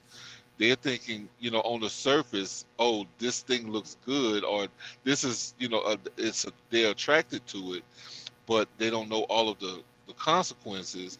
And here we are, we do know a lot of the consequences, and we do nothing. We're sending them straight to the slaughter. We're allowing. We know some of the consequences right now. The thing is, no matter what's being told to us right now about, the science says this, all this is new science. It's based on, I know, and a lot of it is based on, well, we believe this, so we're going to try to prove this. Not, we're going to follow the science. It's agenda based. So exactly, it's and agenda based. So it's going to be we just like global warming. These kids today jumping into the middle of this hormone therapy, all that, they are the first mass test group. Yeah, I mean, Jazz. It started with Jazz, the very first person to live as trans in front of the world.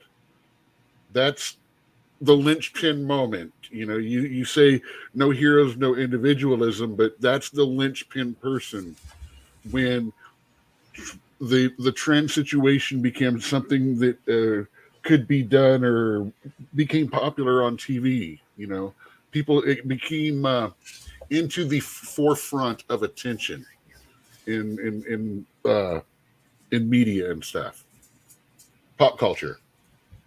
Yeah, well, trendy. It's a fad. Yes, but I mean, that's the things that we got to be careful with, because America is still, I mean, United States is still young. And if it's going to exist, we can't be doing, radical things left and right and on a whim just because we feel some kind of way. Yeah, some things are trendy. Some things just don't last that long. Some things, they come and they're gone. Some things do last through eternity as long as we are honest with ourselves. So like when we're talking about, like when we take the conversation from trans, even when we're talking about the global warming thing, like instead of us looking at all of the possibilities, we're still trying to prove a side that we want people to believe, instead of giving them that, okay, well, this is what some other scientists are saying, where, hey, it's global warming because we're getting closer to the sun, not because of the carbon imprint. Like there's other things that shows us the high possibility of it being different than what they're saying, but because they're trying to sell us something, they need us to believe it to be just this one thing. Well, see, and they can't accept, they also can't accept the situation, which here's where I get in a problem with both sides a lot. I get you. I agree with you, but not completely. And that's fine. Look, if I made you think, I'm happy with that, because it's not my place to make anybody believe or to try to make somebody change their mind, but to affect just you to be able to think about it a little bit deeper is really where I'm okay. You know what? I've done my part. Here on this show, we've run across it multiple times. All three of us actually all agree, but we're still all arguing because we're coming at that agreement for different reasons. And yeah, from different angles. Yeah, we all and have. that's what I'm saying. I have problems with right and left because, well, I agree with you to a point, but that's not enough. Not only do I have to agree with them almost all the way, it has to be for the same reasons. Yeah. Like the Bud Light thing. I didn't have a problem with the transgender spokesperson. It was that transgender spokesperson. Freaking and I gotta say, like, that they say like the BBLs are kind of going out of style. You see they're taking them out and changing their stuff. What is the girl? Yeah. She took all of her face augmentation stuff out, and she took all of her body augmentation stuff out, and she's like starting over new. She's like she was wrong for all of that, and I think that that's what's happening. I saw this chick who's Kim Kardashian. How old is this girl? Look-alike. How old is this girl? She died. I don't know. She's, younger than all of us on this show. I don't think the age matters. It's what we were talking about, the trends and the fads and how they get old and they go away. And that's why I brought this up, because the BBL thing is getting old. The trend it's passing. And there's a story where this chick who's Kim Kardashian. The outcomes are not what they anticipated.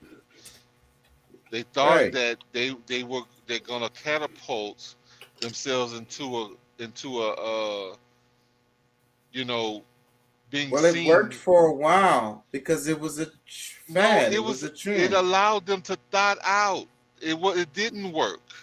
It did work. It was really popular, and everybody was doing it. It was popular. Yes, that doesn't mean it worked. If she's taking all of it out, it didn't work.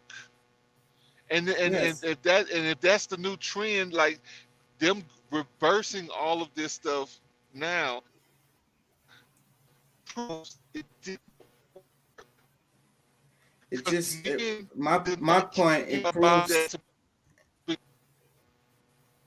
It was more My of a point. competition from woman to woman than for them to really be able to get more attention from a man. Yeah, It was just a trend. It was a fad, and it caught on, and now it gets all trends and fads. They're always temporary, you know. And what I was saying was this chick who was a Kim Kardashian lookalike. She did all of these surgeries.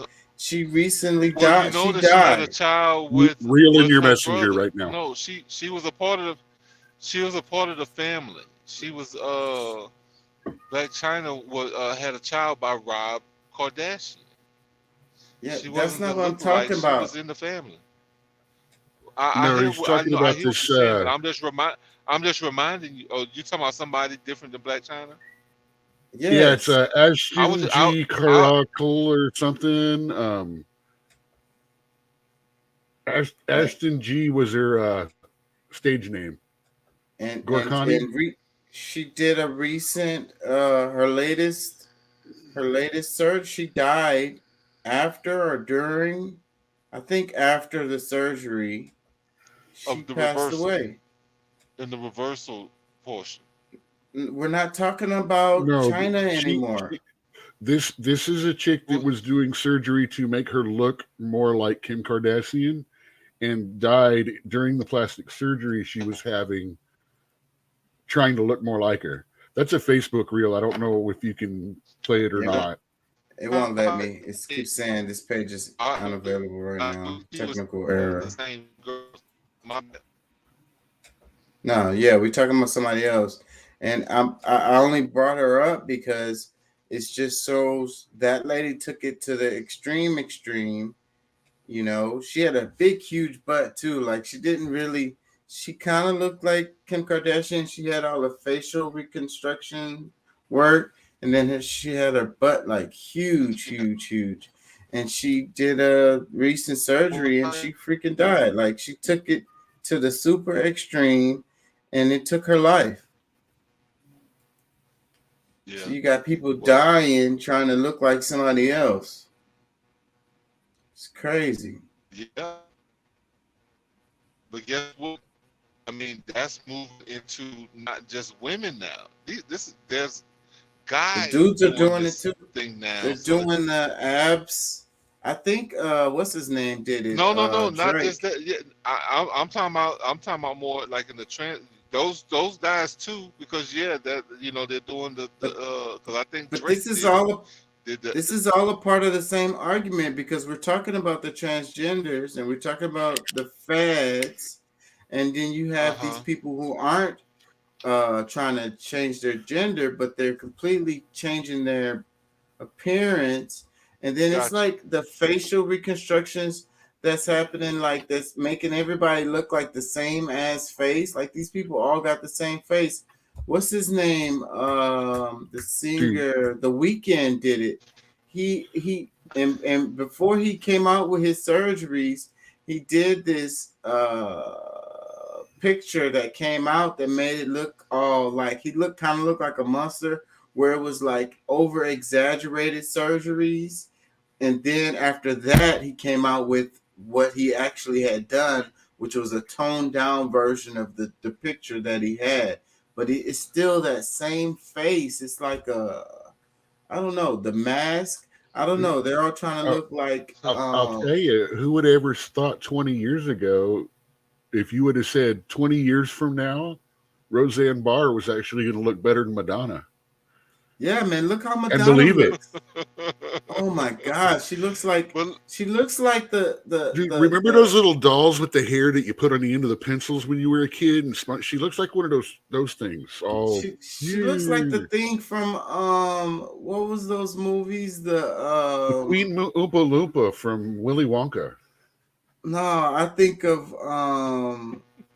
what was the one?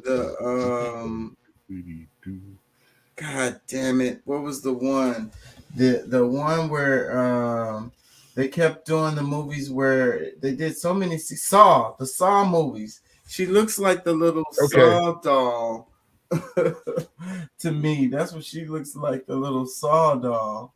And anyways, they all have that same face with the cheekbones and they're trying to look like either that or she's one of those alien grays. They're all trying to look like Marlon Brando and shit. They all have the Marlon Brando face. Even I don't know how long ago this part 15 years ago, where before it was really getting popular. There was food, and this dude, he's had multiple surgeries. The thing was to look like a Ken doll. Yeah. Yes. Yeah, you got that. You got the one that looks like the Barbie, the chick. There's about 4 or 5 Barbies. There's Ken. There's the Japanimation girl chick that looks like the Japanime cartoon chick. Yeah. And all kinds of people that carve themselves to be lookalikes. I mean, especially with YouTube and stuff now. They have the surgeries where you can make yourself taller now. Like they do something with your knees and you can add a couple inches to your height. And it's like they break your leg bones and do implants, or there's also a stretching technique of some sort too that's really painful. Yeah, they say it's really painful and really expensive. I don't know which one is legal. I know one of them, the ones I'm thinking of, was made illegal. The last time I looked it up was in the mid-90s. I don't need to be taller, but I was working up a character, and I was looking in because he was short, and I was going to use that as part of a thing. Yeah. He was actually going to have been bullied by the hero of the story back in the day and not realized that, because the guy thought always thought himself as a good guy, but he was kind of a prick, but not that much of one. But someone who had a bad outview already, just put him over the edge. It's that transhumanism stuff. Like you got the guy who turned himself into a tiger, and it's like, just because you can do it, should you do it? Like, this is the questions that we should ask ourselves. But I want to wrap it, but I want to wrap it on the question at the beginning of the show, because the name of it is conservative liberals. Doc, what do you think that means? What does that mean to you? Conservative liberal should be an oxymoron. Dude, you got to understand, honest politician is an oxymoron. I mean, think about politics. Let's break some politics down into some interesting words. Poly, many. Ticks, small blood-sucking creatures. Politics. That's kind of what I think about it. Many bloodsuckers.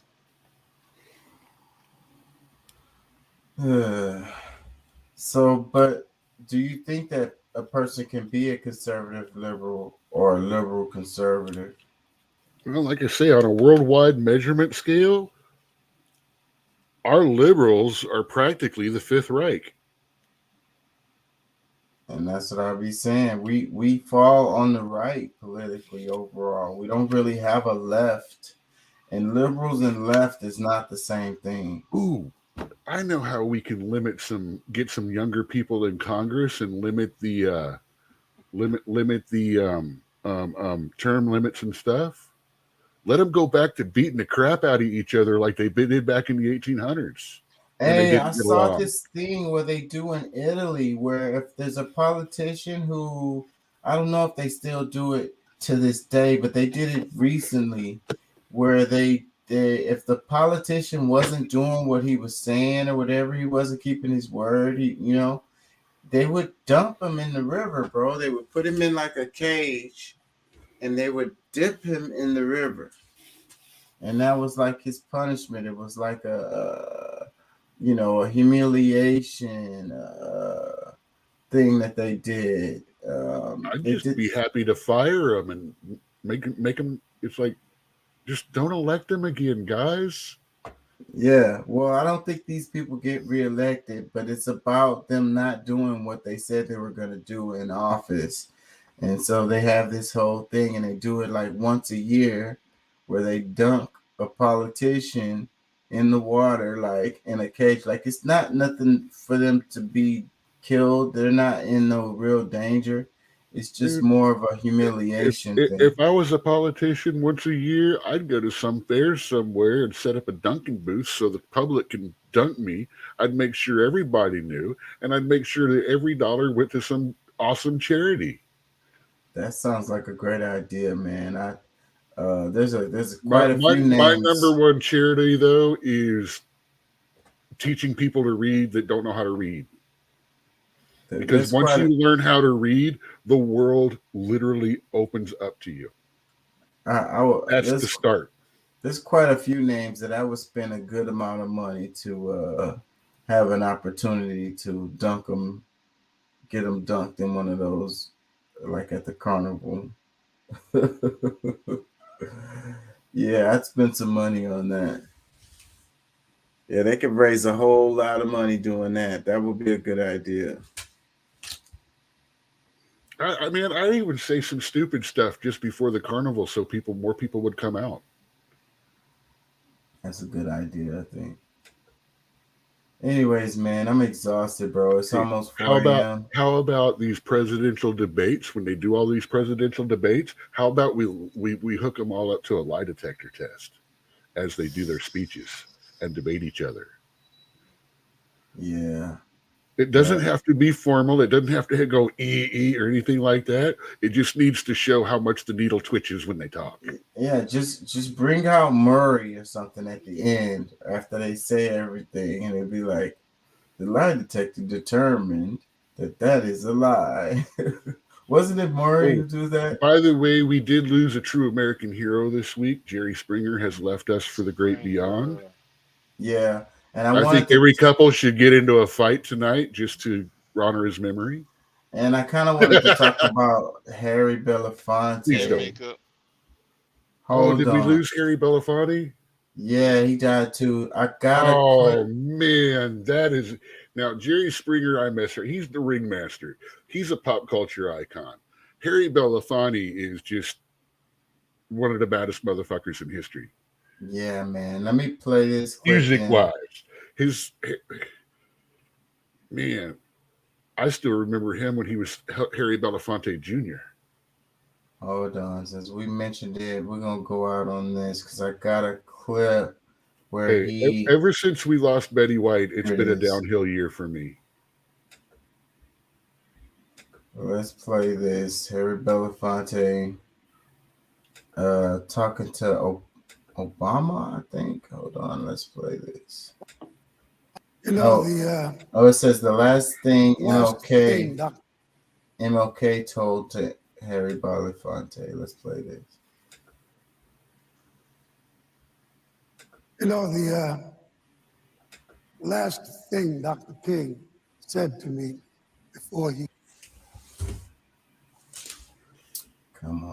was murdered, Martin said, you know, I sit here deeply concerned that I suspect we are leading our nation on an integration trip that has us integrating into a burning house. Most of the politicians I know of make promises only to walk into the places of power and then deny us. I guess part of the reason I'm here is to really look through the ravages of the Democratic Party and see if anything is really worth salvaging.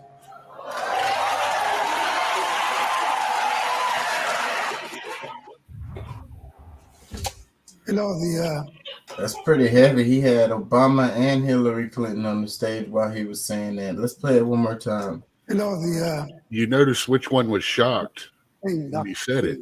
Yeah, Hillary. Before he was murdered, Martin said, you know, I sit here deeply concerned that I suspect we are leading our nation on an integration trip that has us integrating into a burning house. Most of the politicians I know of make promises only to walk into the places of power and then deny us. I guess part of the reason I'm here is to really look through the ravages of the Democratic Party and see if anything is really worth salvaging.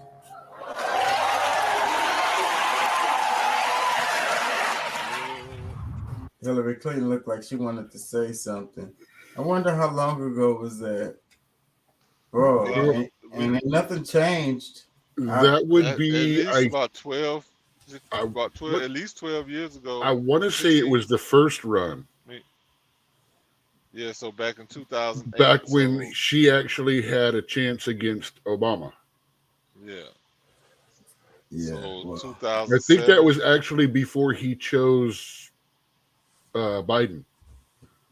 Yeah, well, that Because at that time, if I might be wrong, but I think at that time, everyone thought that those two were going to run together, and it was a war over which one was going to be a top dog. The first woman president and the first black vice president, or the first black president and the first woman vice president. Well, that line where which one was the world ready for? And he got two Democrats sitting on both sides of him, and that line he said about, is there anything to be savaged in the Democratic Party? Like that could be very relevant today. That is still very relevant. Could have said it today and it would have been the same. And it had them both looking like, damn, I gotta kill you now. No. Hillary's like, oh my God, what are we gonna do? And Obama's over there like, that's okay. Hillary's got this. Man, I might have to wrap it, y'all. I'm gonna be back tomorrow. I don't know if they're having me closing tomorrow. I really hope I can come on earlier and get us a good show. I'm definitely gonna talk about Tucker Carlson and what's the other one? The guy from CNN? Don Lemon. Yeah, Don Lemon. Hey, I got one thing. My basic idea on Tucker Carlson right now is I think he was sick of saying what he had to say at Fox. And this is kind of a mutual break for them. Because I don't know if you've watched the interviews he did right before the break. I do. I have a clip. I'm gonna play it tomorrow. If you read people at all, you can see some of the times Tucker Carlson's laughing at his own crap. He's trying not to laugh at the preposterousness of what he's saying. He's an entertainer, though. Yeah, I'm gonna play that clip. And he did a video, and he got a whole bunch of views where he said a little. I think he's going to do a show that's going to bridge the gap. Well, I think he's going to try to make a show that has actual conversation. Well, he's screwed because he's still under contract with Fox. We may not be able to hear him for another 2 years or more. On another network. Even on another network, he can't. He might be able to do it privately. I don't even think he could do that because of the contract that he signed with Fox. It's really comprehensive. He's a brand, and he's going to have to pay them or something. We're going to have to go see him at the comedy shop then. I'd go see a show. I'd go see him do a show at the Laugh Stop. I don't know if he could do that. It's mad comprehensive. Hey, that's what Conan had to do when he got out of his when they wouldn't let him be on TV anymore. Yeah, because they snatched him for doing. They did snatch him for doing his personal podcast because he started interviewing people on the podcast, and they pulled his plug. Yeah, because I don't think Tucker would have a problem at all. He could start a show tomorrow. He could just do a YouTube like what I'm doing right here. But I don't think he can because of the contract. So he'd have to pay them a bunch of money or something, or somehow sue them. Sue his way out of He's gonna go through some kind of litigation to be able to do it, or he'll have to wait like 2 years. He's a smart guy. I guarantee you the lawyers are at it already. Yeah, I'm sure they're working on it. Anyway, I was just saying, I think this is a move by as much by him as it is a dump, and that's where I was going to be coming from tomorrow when we talk about it in depth. Yeah, we're gonna talk about it for a while because I got quite a few clips, and I think it's a good number of angles on this. But anyways, y'all, peace and love. Thank y'all for joining. Thank y'all for listening. I gotta wrap it. I work all day tomorrow. I'm gonna end up getting like 3.5, 4 hours of sleep. So peace and love. Thank y'all for listening. Thank y'all for joining. I'm gonna try to tell a good show tomorrow. Same bat time, same bat channel. Yep. Peace. Peace.